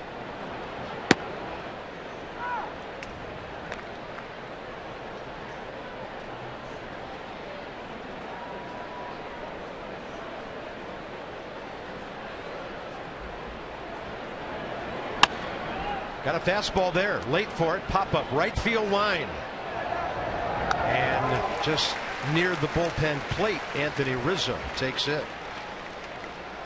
Nats box. A run on 2 hits. LaRoche a single, Zimmerman a double. In the second, Ryan thrown out at home on a contact play later in the inning on a ground ball. And then the LaRoche home run, the other run.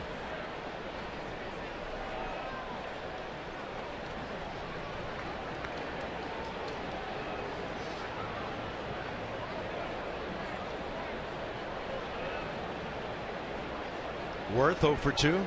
Fly ball to center, fly ball to right. Jason in this series 1 for 5 with a walk.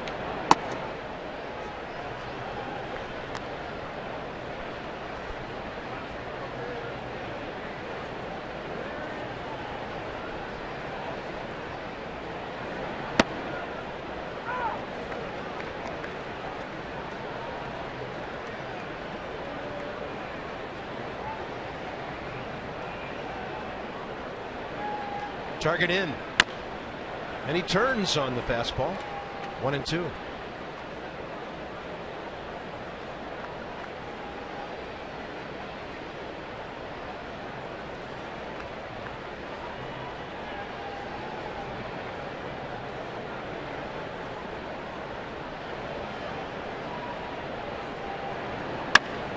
Had to reach for a pitch away, and that's an easy fly ball for Ryan Sweeney. Hamill has retired 8 in a row since the man walking to the plate homered. That's just the little rut that Jason Worth has been in lately, to where his body's going toward his third base coach, and then he runs out of bat. You see him spinning out of there, front side, hips flying open, almost like he's constantly looking for a ball in, and it's something he's working on every day, just to stay on top of that ball and drive it the other way. Jason Worth is 6 for his last 44. He's had some timely hits among those, but batting average down in the high 260s now. That's not like Jason Worth. LaRoche base it up the middle and the home run.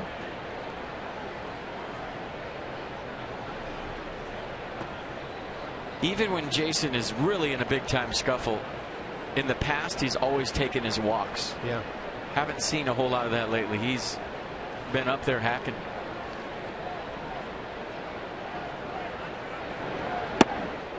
And what does that tell me as a former player? He's not really seeing the baseball. And JT Snow, former teammate of mine, used to keep it as simple as you possibly could.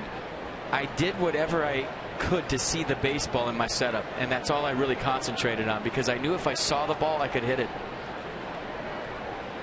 If my head was moving and I was jumpy and I wasn't seeing the baseball clear, I didn't have a chance. So the adjustments that JT would always make would be to keep his head as still as possible. He called it a frozen head, and to give him the chance to see the baseball. And look at LaRoche right now. His head's not moving a bit. It's as still as it can possibly be. It's not moving toward the pitcher. It's not moving up and down. He's not jumping.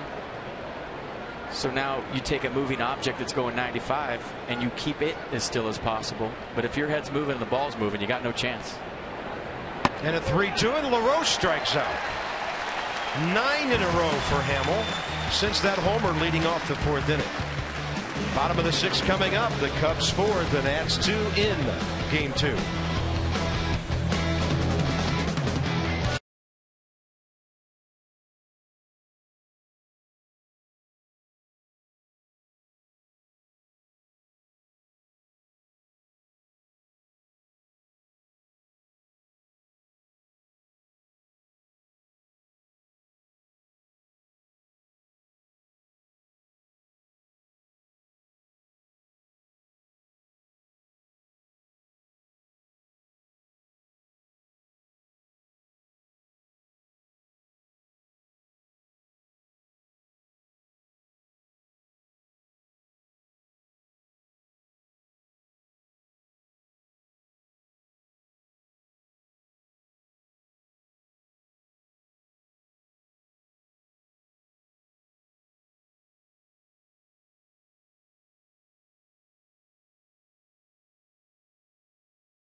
On a day when it's suddenly a bit cloudy at Wrigley Field, we go bottom 6.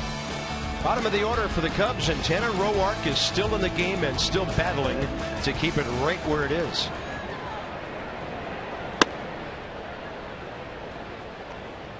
John Baker 2 for 2. An RBI hit. Darwin Barney to follow, 1 for 2 with an RBI.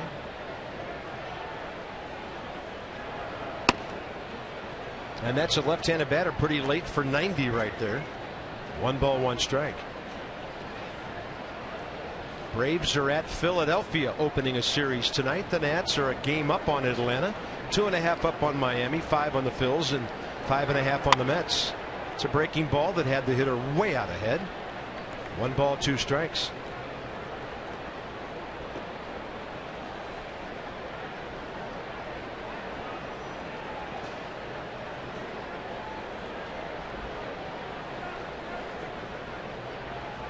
.33-year-old John Baker. And the changeup tailing low and away, 2-2.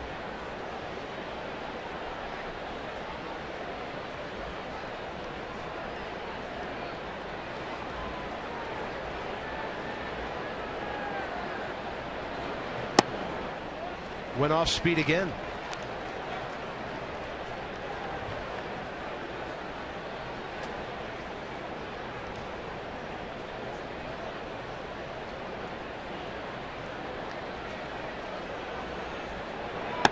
And Roark lost him. That's Tanner's first walk today. And John Baker came in hitting $160. He's been on base 3 times. So look at the bottom of the order for the Cubs. Coughlin 2 for 3. And only the challenge retired him last inning, and that great play by Desmond. Baker on base 3 times. Barney 1 for 2. But then 2 big RBIs from their leadoff man Ryan Sweeney. The difference in that 4th inning. Well, you made a great point early on when I pointed out the averages at the bottom of the order. You said they're major league hitters, and there's a reason why they're major league hitters, and they've shown it here today. The bottom of the order, given Tanner Roark, fits. Yeah, Rizzo, Castro, and Valbuena 2 for 9 in the middle. Go figure. That ball hit hard. That's a line drive out, and not sure where John Baker was going. Oh, that's a tough read. And Danny able to pick it off the ground on a 4-3 double play. Low liners like that as a base runner, you don't know if it's going to hit on a hop, if it's going in his glove, if it's a ground ball or a line drive. And Baker caught in between. Nice play by Espinosa, and you see the hesitation. Oh, 4-3 double play, and Tanner Roark will take it. And the pitcher, Jason Hamill. He hits it sharply to left for a base hit. His 4th hit of the year.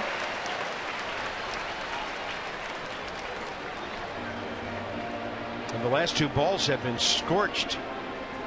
Now to Sweeney, who hit one hard up the middle last time for a 2-run single.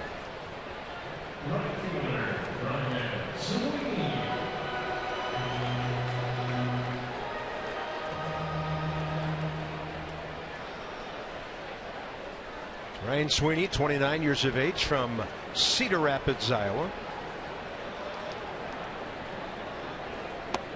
Originally signed with the White Sox, 6th round back in 03.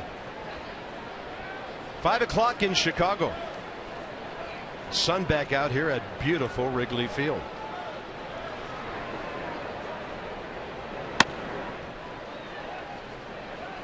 Breeze blowing to left all day. Nobody's really taken advantage of it. Pitchers have seen to that. The 1 home run, the LaRoche low laser to straightaway right. And that's the only way you're really going to get one out to right today, you think. There's a ball to left. It'll have some carry to it, but Ryan Zimmerman right at the edge of the track will take it. Quick inning for Roark. Tanner has gathered his game nicely. We're going top 7, 4-2.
This game 2-3 innings ago, and FP, who's been pitching so well lately, Roark able to battle his way, at least get this game into the 7th inning.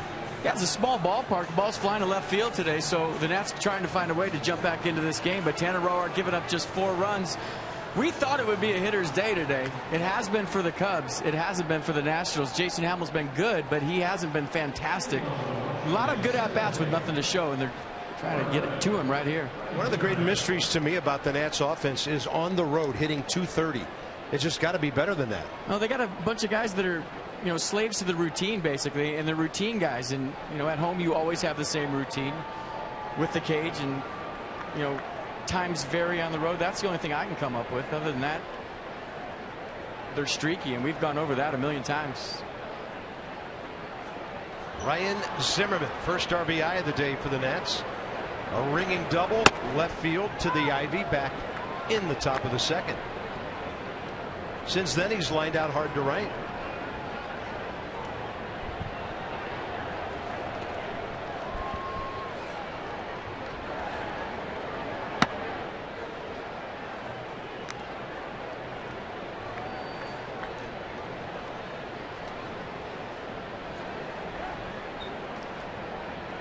Zimmerman, Ramos, and Desmond top 7. Hamill will reach 100 pitches this inning.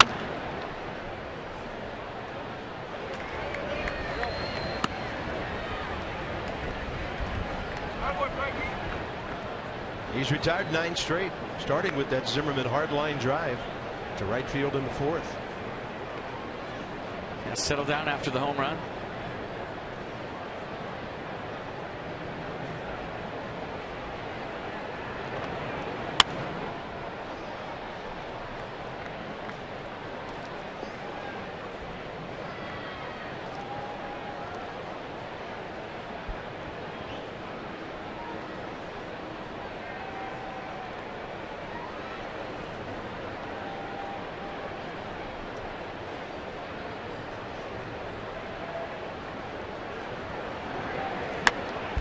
Well, that was a mistake right there. Did you see where John Baker was setting up off the plate away, and it was right down the middle? This ballpark owes Ryan Zimmerman a home run after opening series here a couple of years ago. Absolutely it does. Look where he's setting up. Look where the pitch is. That's about a 3-glove mistake, maybe 4. On the Mercedes-Benz pitch track. Wind was blowing in furiously here a couple of years ago, and Ryan Zimmerman hit one of the hardest balls of the year. It was a can of corn. This time a breaking ball gets him. And that's strikeout number 6 for Jason Hamill. All right, first half champs of the Carolina League. You can celebrate Independence Day weekend with them. Go down and see the P-Nats. Highlights for the weekend. Pre-game picnics. Those are awesome. Patriotic fireworks every night with Anthony Rendon in them. And then Saturday they'll give a bobblehead away of Anthony Rendon as well. Right-hander Brian Schlitter for the Cubs. And the hitter Wilson Ramos, 0 for 1 with a walk. High strike. Ramos on base 4 times in this series already. 2 singles, 2 walks. I figure he'll play 1 game of the doubleheader tomorrow. We'll see which one Matt Williams goes with. I will say this: John Baker is calling a whale of a game back there. They've been on the same page for most of this ball game, but he is keeping the Nats hitters off balance, throwing curveballs and sliders and fastball counts, really mixing it up, not really getting into any kind of pattern so that hitters can sit on a pitch. And you see right there 1-1. He's thrown all off speed so far to Wilson Ramos, and they threw him mostly fastballs up to this point today, so really mixing it up 3rd time around, trying to give him a different look.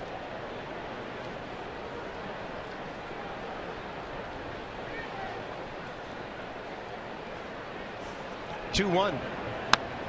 Ramos got a fastball tailing back to the outer half.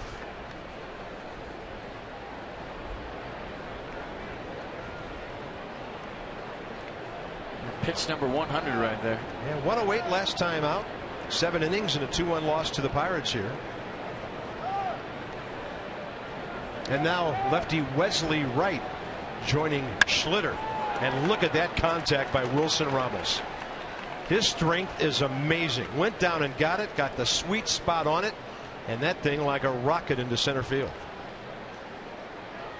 Well, just staying on the curveball, nice. Keeps his hands back, staying through it. Line drive right back where it came from. Watch him stay on this low pitch. Dig it out.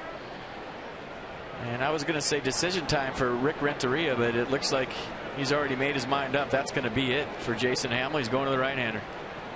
Well, as a Nats follower, I'm okay with that.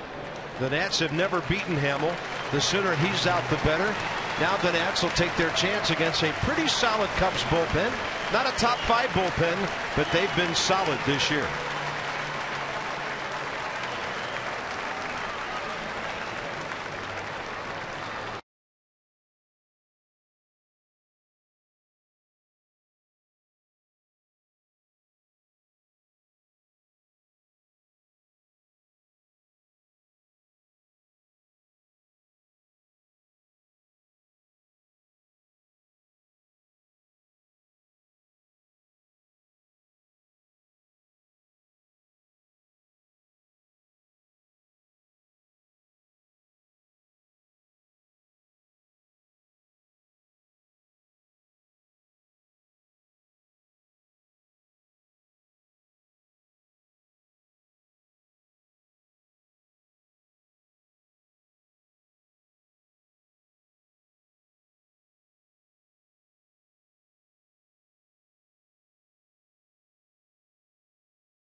A doubleheader at Wrigley tomorrow. On Masson, we'll have game 1 for you.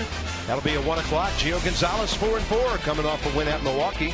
3 hits, no runs in 6 innings. And he'll be facing a major leaguer making his debut, 25-year-old right-hander Dallas Beeler. Earlier I said he's from Jenks, America. It's a little town right outside Tulsa, Oklahoma. It's got antique shops, and it's a little town, and they call it Jenks, America. So that's your game 1 matchup, and then FP, you'll be Mike's side with Kenny Albert for Blake Trinan and Jeff Samardzija on Fox. A couple of hard throwers in game 2. Samardzija fastball 95-97. Same with Blake Trinan.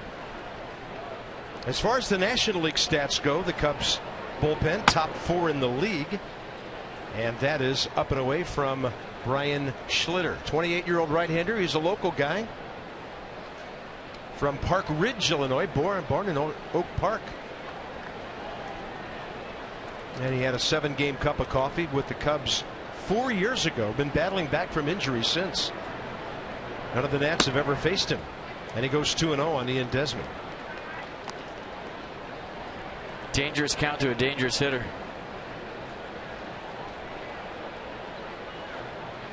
Schlitter's second stint with the Cubs this year. 2.15 since coming back last week of April. Desmond chops one to short, and the double play is killing the Nats in this series. 3 last night and a key one right there, and it's time for the 7th inning stretch at Wrigley Field. Cubs lead 4-2.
And brought to you by PNC Bank, for the achiever in you, and your Washington BMW centers, as well as University of Maryland University College.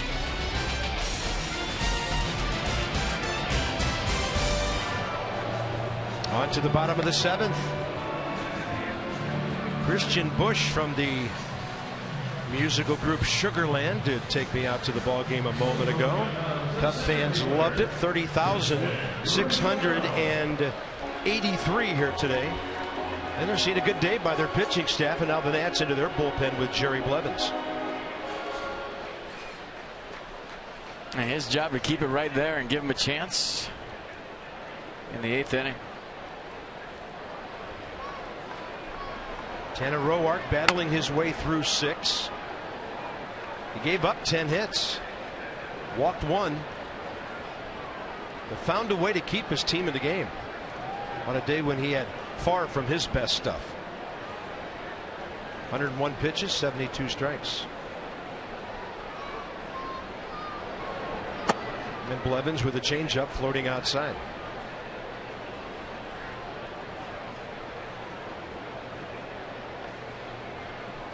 Justin Ruggiano facing Blevins for the second time, 0 for 1 career.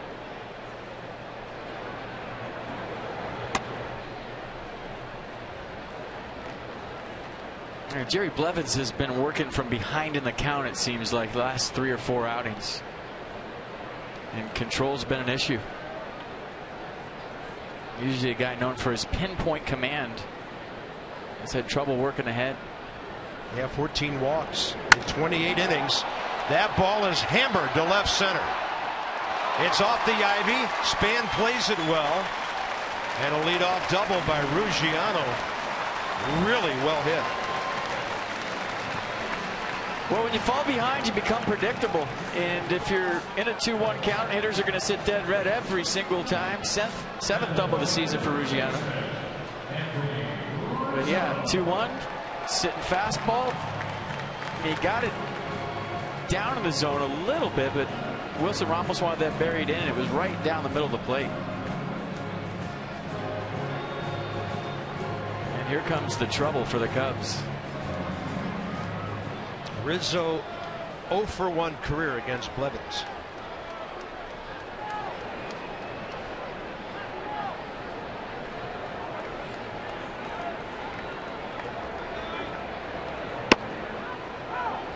I like the fact that you see a power hitter choking up on the bat. And I always said if it was good enough for Barry Bonds, it should be good enough for everybody. But what that does, it helps you control the barrel through the strike zone and be quick with your swing.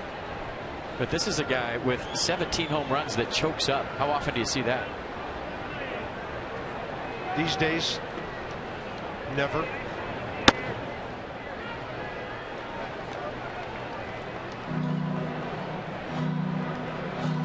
His numbers against lefties are outstanding. We talked about him last night. 24 years old, still scratching the surface.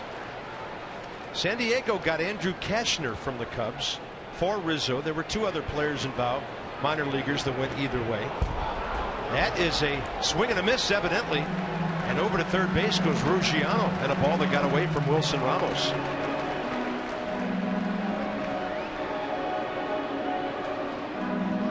I don't think it was a crossover. Ramos not going out to talk to Blevins. Let's see what happened.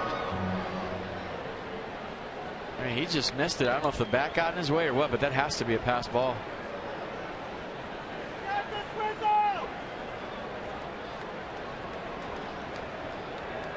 One ball and 2 strikes. Infield in now with nobody out. And a big breaking ball popped up. Desmond's got a long way to go. He will get there with a brilliant backward basket catch and one hop it to Wilson Ramos. Wow. He just put his head down and went screaming into center field. Wow. Well, he knew he was the only chance. Infield in. Matt Williams had to bring him in at this point in the game to stop the bleeding. And watch how far Ian Desmond ranges for this pop-up from Anthony Rizzo. He's thinking he's got a hit. Over the shoulder catch a la Willie Mays, and he throws a perfect one-hopper right on the money to Wilson Ramos, just in case Ruggiano was thinking about scoring. What a play by the Nats shortstop. 1 out. They're going to walk Starlin Castro. Omar Vizquel on plays like that used to knock his hat off so it didn't get in the way when he looked over his shoulder to catch the pop-up. That the bill of the cap can actually be a blind spot when you're running like that, looking for the ball to come over your shoulder. Makes that play even more impressive by Desmond.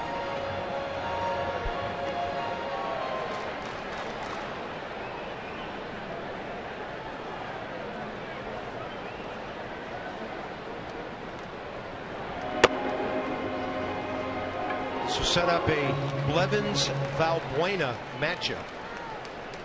Only problem is Luis Valbuena is 2-for-2 career against Jerry Blevins with a base on balls. So the Nats desperately trying to keep this a 4-2 game. They've been playing from behind almost this entire series except for 1/2 inning today.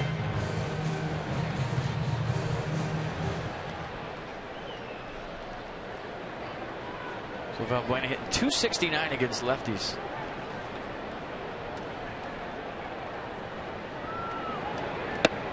Curveball outside. And 180 with runners in scoring position.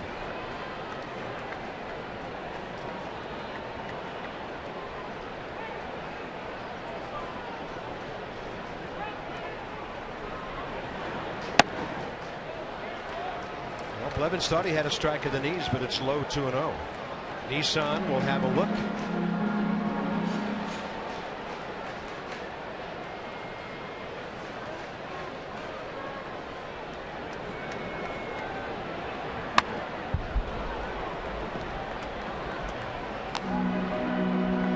The interesting part of that is that play that Ian Desmond just made is that Justin Ruggiano didn't think about going. You know, usually when you're up by 2 runs and the play's going away from you, if you have any kind of wheels at third base, you'll force the issue with a lead, maybe even a tie game. But I guess with the 2 thumpers coming up, or at least Castro coming up, he thought better to stay at third.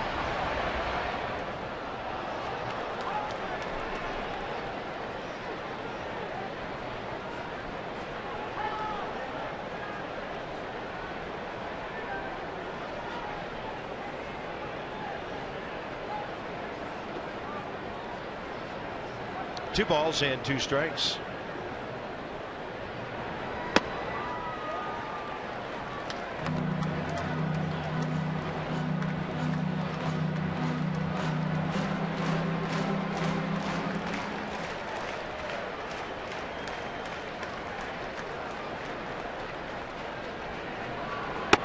And the fastball busting him inside, bases loaded.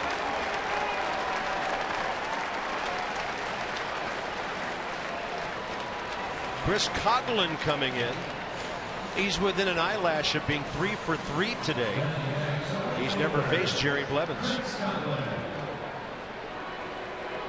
Tough guy to double up. Well, the left-on-left matchup is there, and you're looking for the punch-out. But to get that, you got to throw strikes.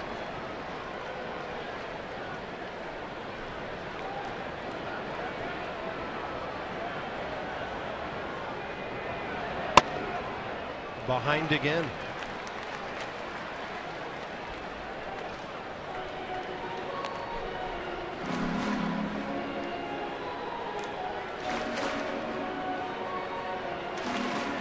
I mean, that's why Matt Williams went to Jerry Blevins. You got Rizzo lefty, Valbuena lefty, Coghlan lefty, Baker lefty. You got them stacked up. You got the matchups you want if you're Matt Williams. Now you got to execute it.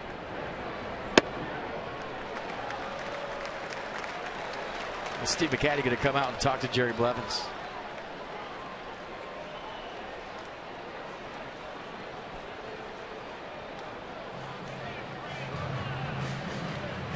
Seven strikes out of 20 pitches.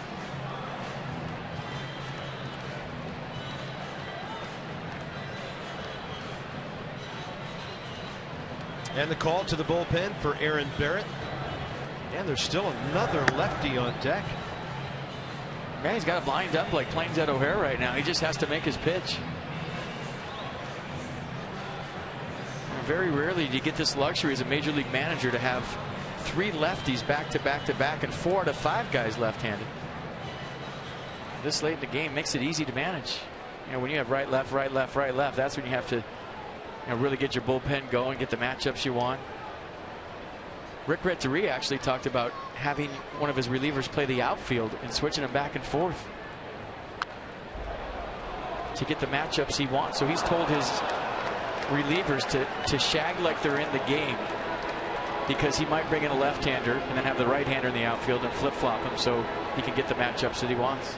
That ball hit the screen, came back, and hit Wilson Ramos right on the top of his helmet. He must be thinking, what do I got to do?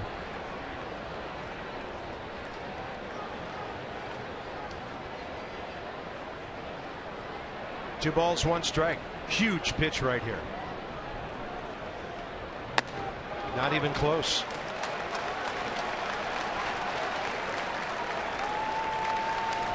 Well, it's the ball game right here. I mean, you can't let these guys get any more runs. It's going to be hard enough the way it is. Big pitch coming.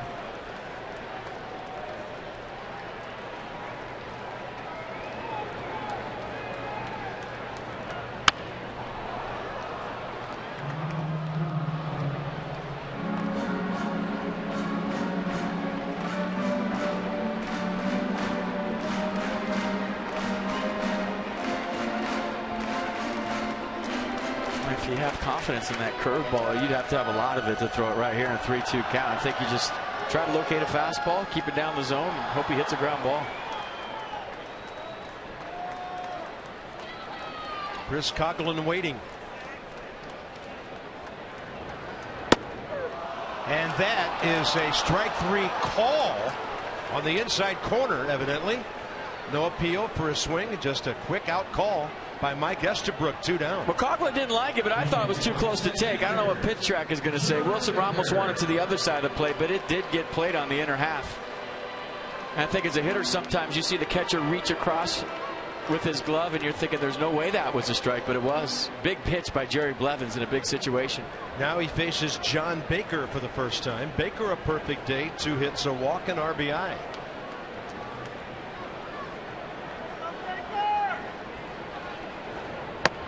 And Blevins gets ahead of this bat. Get strike 1 allows you to get to your out pitches. If you're always pitching behind, they know the fastball's coming.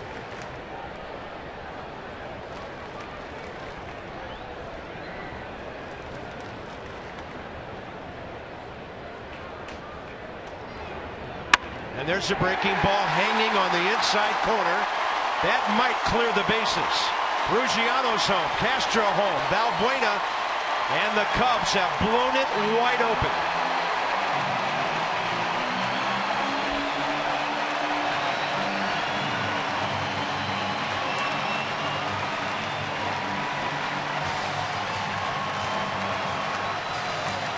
Oh, have a day, John Baker, 3 for 3 now. Add another 3 RBIs to the one he had earlier. So 4 RBIs today for John Baker. This one, a bases loaded, clearing double, and that one hurts. Looked like he sat on the curveball the whole at bat. Took a first pitch strike right down the middle. That'll tell you sometimes what big league hitters are thinking. Sat on the curveball, got it. And catchers know what they would throw in those situations. And Baker, a nice job of hitting that ball down the corner for his ball club and making this one tough for the Nats. Jerry Blevins, 2/3 of an inning, and the Cubs lead by 5.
hits and responsible for up to 4 runs. Aaron Barrett will face Darwin Barney here, and for Barrett, 30th appearance, good ERA.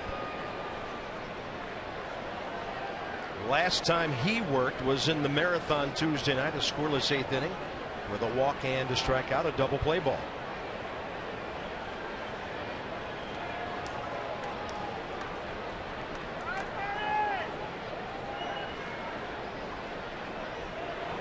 Well, it just goes to show you when, a Tyler Clippard, a Drew Storen come in and they go through 3, 4, 5 of any order with a 1, 2, 3 inning, how hard it really is and how easy they make it look on a nightly basis. Good call. Yep.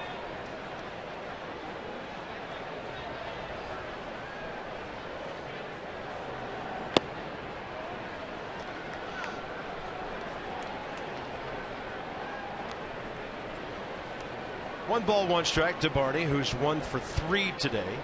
RBI single, hit hard into a double play last time up. And if the inning continues for the pitcher, you saw Nate Schierholtz.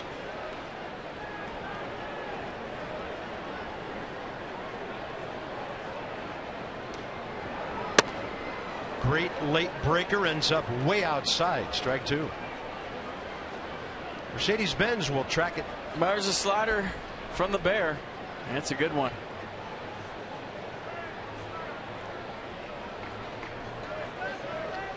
He couldn't wait to pitch in this ballpark when the Nationals were in Milwaukee.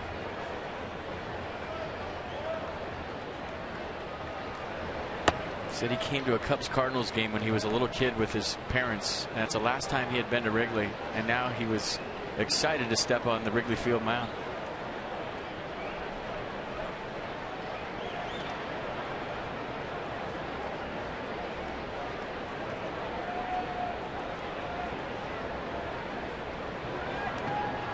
And on a slider in the dirt, Barney strikes out. Ramos has to throw him out. And that'll do it for a damaging bottom of the 7th. Cubs pick up 3 runs. The Nats have Espinosa about to lead off. Beautiful day in Wrigley. It's looking real good for the Cubs.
It's time for your fan photo that we promised you earlier in the game. That's by AT&T.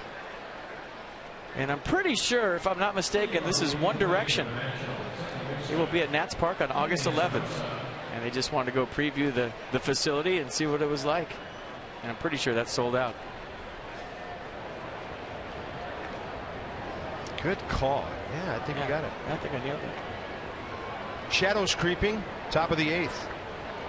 Right-handed batting, Danny Espinosa faces the former Houston Astro Wesley Wright, who had 16 games with Tampa Bay last year before the Cubs signed him.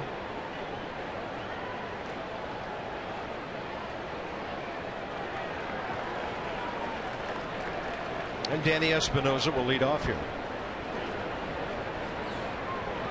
0 for 2 with a pair of strikeouts today and trying to bust up an 0 for 15.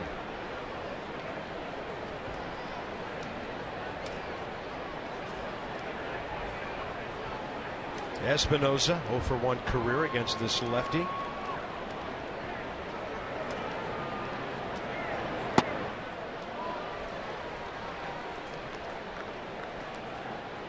Well, being completely honest, I have to say I did not see this coming.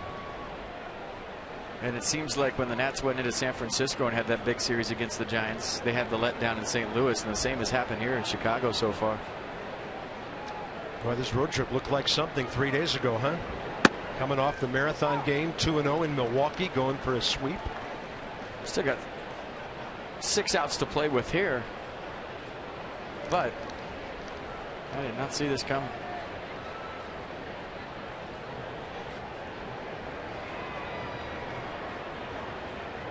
Target in, and Espinosa lays off. They did, however, salvage a 4-game series against the Braves with a couple of W's to even it up. So 6 outs here and 2 more games.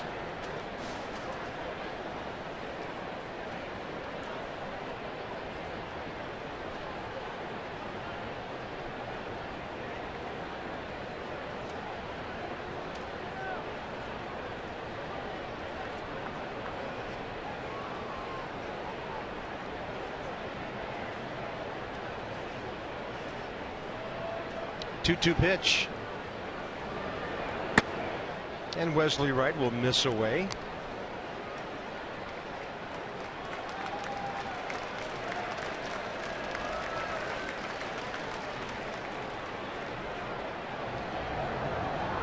Taylor Hill called up to help out the bullpen. Nats down by 5. Looks like the bottom of the 8th will be his. Nats will probably need Aaron Barrett at some point during the doubleheader tomorrow. So he got a quick out, and now this ball popped up, foul ground right side. Anthony Rizzo drifting back. It's a fair ball when he catches it. And a chance now for Kevin Franzen. But you'd think Kevin would start one of the games of the doubleheader tomorrow, so use this at bat as a tune-up.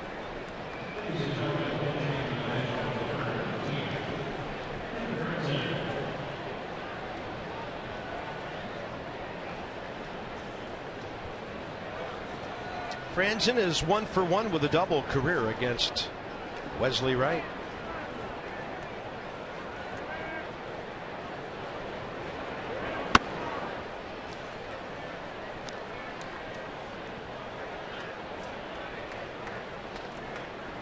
And as a pinch hitter, 6 for 22, a homer, 2 batted in.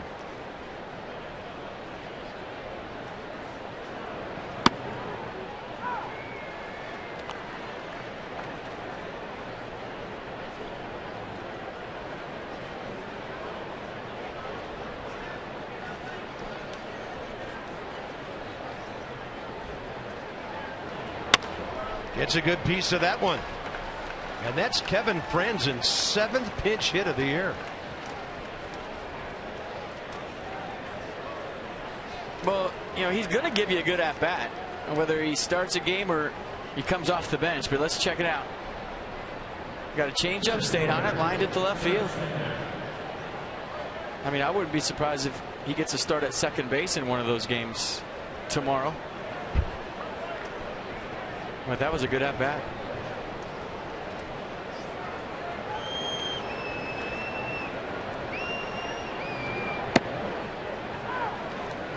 And that's despite the fact that the Cubs are throwing 2 right-handers in the doubleheader tomorrow.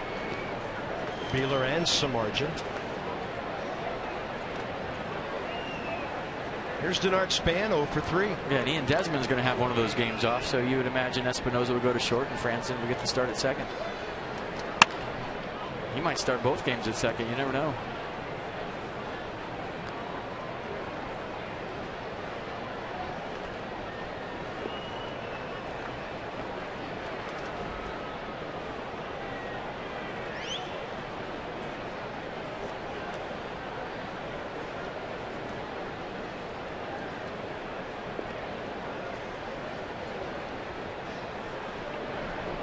Now it's 0-2 from Wesley Wright. Target away by John Baker. He misses that spot and catches the inside edge, and Span caught looking. 2 outs. Yeah, second time Denard's taking a fastball down the middle for strike 3. Must have been looking for something else.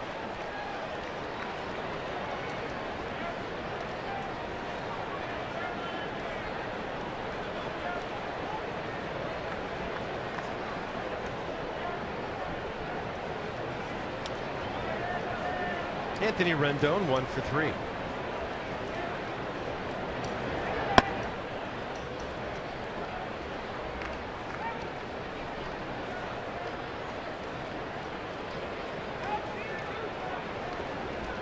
Cubs 7, Nationals 2. They've out-hit Washington 12-6. Cubs have had 21 hits in the first 2 games here.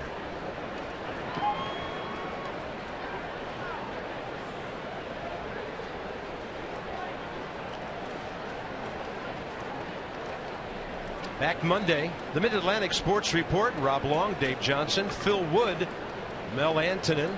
They'll wrap up the road trip, preview Rockies Cubs coming into Nationals Park next week. Player interviews, live look-ins to batting practice starting Monday. Rendon rocks one to center. A 2-hopper that forces Ruggiano to get over quickly and cut it off, and it'll be up to Jason Worth now to make this an inning for the Nats to score. Rendon 2 for 4. That ball was roasted. Nice swing by Anthony Rendon, a guy that has been eating up lefties all season long, and add another one to the list. Line drive right up the middle. So runners on first and second with 2 outs for Jason Worth. Make it a ball game with 1 swing. Jason 3 fly balls today, 0 for 3. And in the series 1 for 6 with a walk.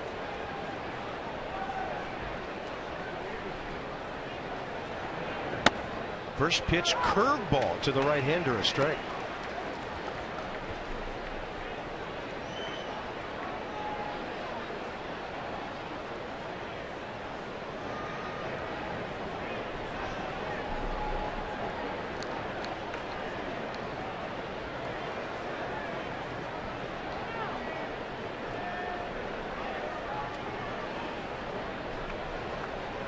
Well, if you're ever going to do the bring in the righty to face the righty and put the lefty out in the outfield thing, this would be the time. With a 5-run lead, you'd think. I mean, he's got a righty hot in the bullpen right now. You take Wright, put him in the outfield, then if Worth reaches, you bring Wright back in to face LaRoche. He talked about it in the paper this week, saying he's thinking about doing it. And he could probably put Nate Scherholtz out there after the pitcher comes back in. He's due to pinch hit leading off the bottom of the 8th anyway. He does have a short bench, and that might be a factor.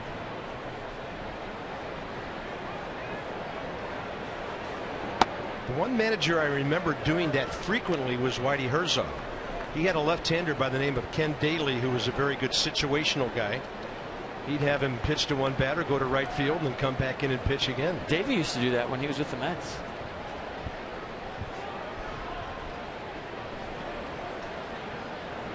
That's way outside, 2-1.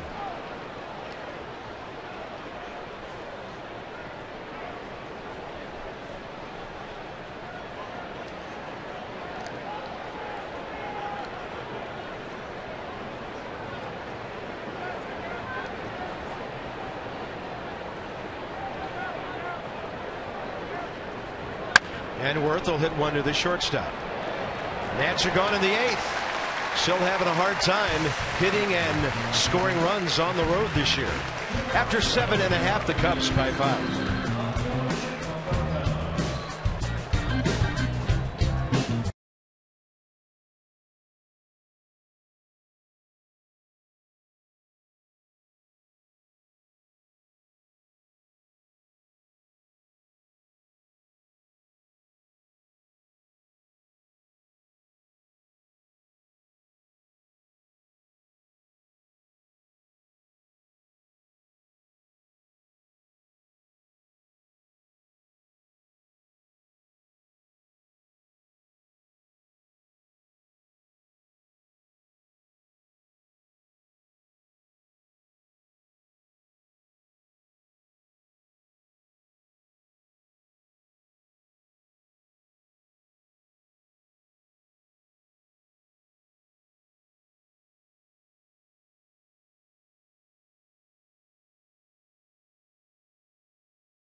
a few, but John Baker stands out. He's 3 for 3, a double, 4 RBI. So first time up, a base hit. That was off Tanner Roark's glove.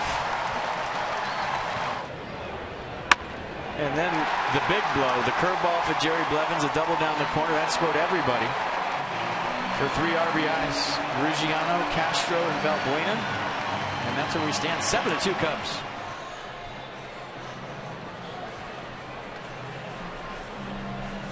Major League debut 2 days ago at Milwaukee. Taylor Hill, 3 1/3, 5 hits, couple of runs, a walk, a strikeout, a double play ball, a hit batter. So getting an inning of work here to give the bullpen some relief with at least 18 innings on tap tomorrow, day and night.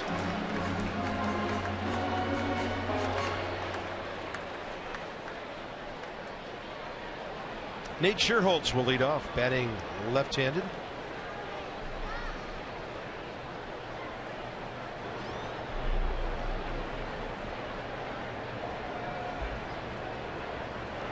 One for 7 as a pinch hitter.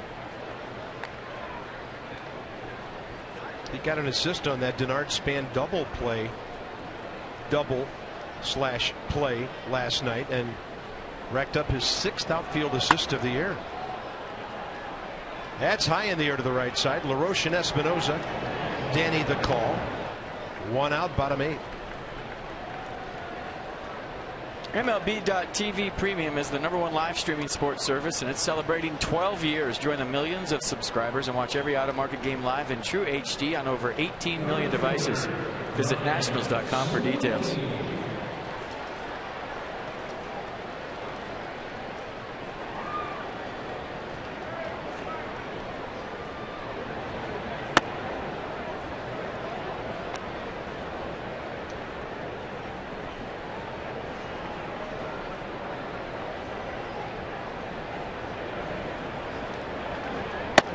That's a fastball in there, 89.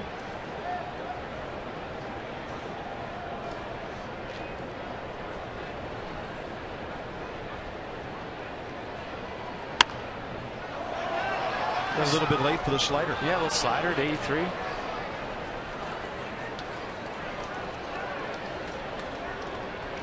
A little amped up his first major league outing, as anybody would be, but I thought he did a really nice job.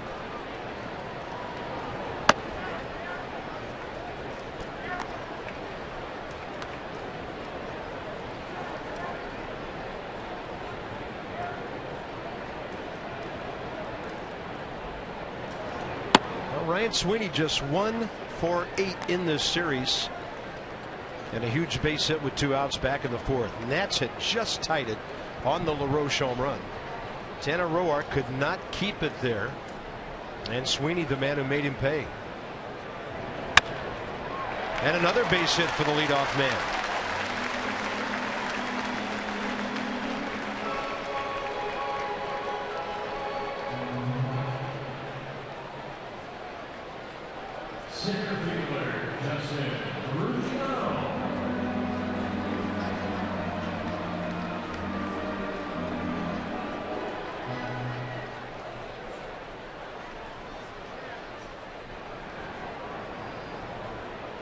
Justin Ruggiano, a base hit, a double.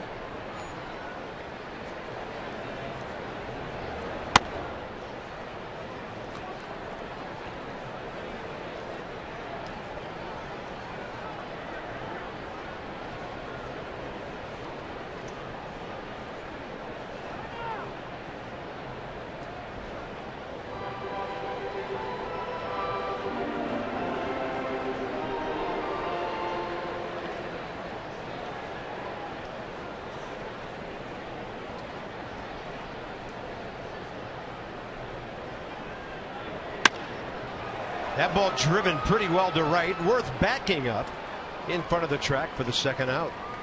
And one more AB for Anthony Rizzo today. Yeah, ball really hasn't traveled to right fielder today. I thought it was going to travel to all parts of this ballpark when we watched batting practice today, but I guess that small breeze that's blowing from right to left has really held up the baseball that way. There's been some hard outs to right field today. Well, this is one guy that'll test it from time to time. Rizzo 1 for 4 today, robbed by Ian Desmond last time up. Great first pitch changeup by Taylor Hill.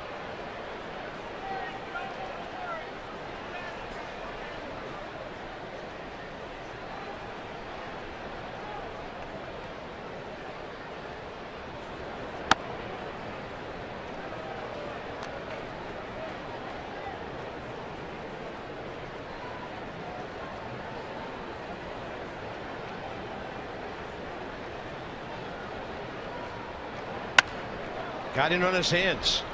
Rendon to first. And here we go to the top of the 9th inning. Well, it's a tall order for the Nats, but it's a good part of the order. LaRoche, Zimmerman, and Ramos.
Field right down to the loop, and there it is from the rooftops, and we go to the top of the 9th inning. This is right-hander Justin Grimm, 25-year-old from Bristol, Tennessee, and he as well part of the Matt Garza deal July of last year.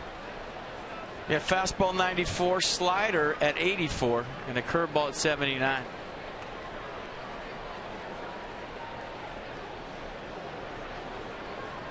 Opponent's hitting 217 off Grimm, 28 for 129. LaRoche, Zimmerman, and Ramos all seeing him 60 feet away for the first time. Command can be an issue. He gave up 10 walks in his first 15 innings to start the year.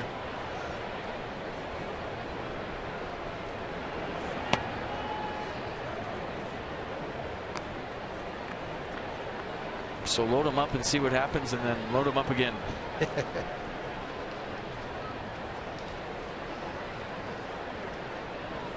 Adam LaRoche, a good day, 2 for 3, single, homer, RBI, 2 runs, skips away from that.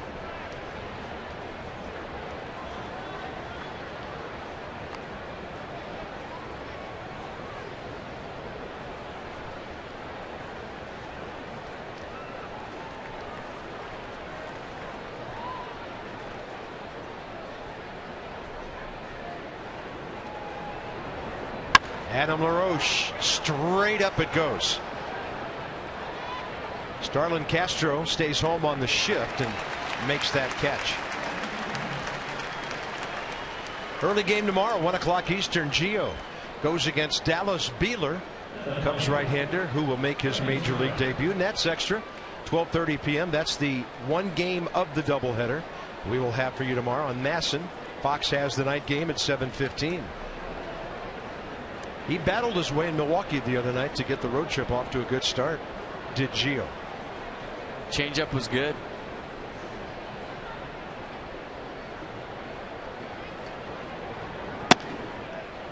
Sizzling fastball, 93 at the knees. Ryan Zimmerman 1 for 3, hit it on the button twice. Do you think Dallas's parents ever thought of naming him Ferris? Ferris Bueller? Yeah. Just a little trivia, by the way. He's from the same high school that produced Josh Johnson, the big right-hander that was so good for Florida for a number of years.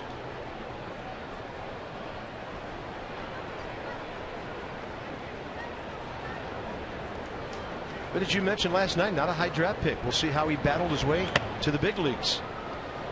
41st round of the 2010 draft. 5 minor league seasons, 17-21 with a 3.71. 76 games, but only 8 as a starter. It is all off the top of my head. And that's not even your big network anymore. We're just your regional. That's right. 2-1. Off the end of the bat, and that's a fly ball to right. I'm sure you know that you're working with Jeff Gowan tomorrow night, your producer, who produced the Steve Bartman game in this ballpark. Oh. And he told us before the game, he said, I walk around this ballpark kind of gingerly, looking around corners. Yeah, I'm looking forward to working with those guys. And Kenny Albert, too. Well, the Nats down to their final out here. Wilson Ramos. Hey, give credit to the Cubs where it's due. They've taken it right to the Nats in this series so far.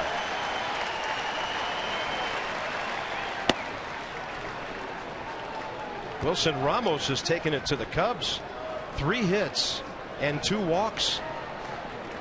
He batted 7th last night, 6th today. And who knows where tomorrow. Little chopper to the right side, and now they're going to start singing that Go Cubs Go song. 2 hours and 49 minutes, and Chicago has gained at least a split of this 4-game series. The Nats have a tough, long day ahead of them tomorrow.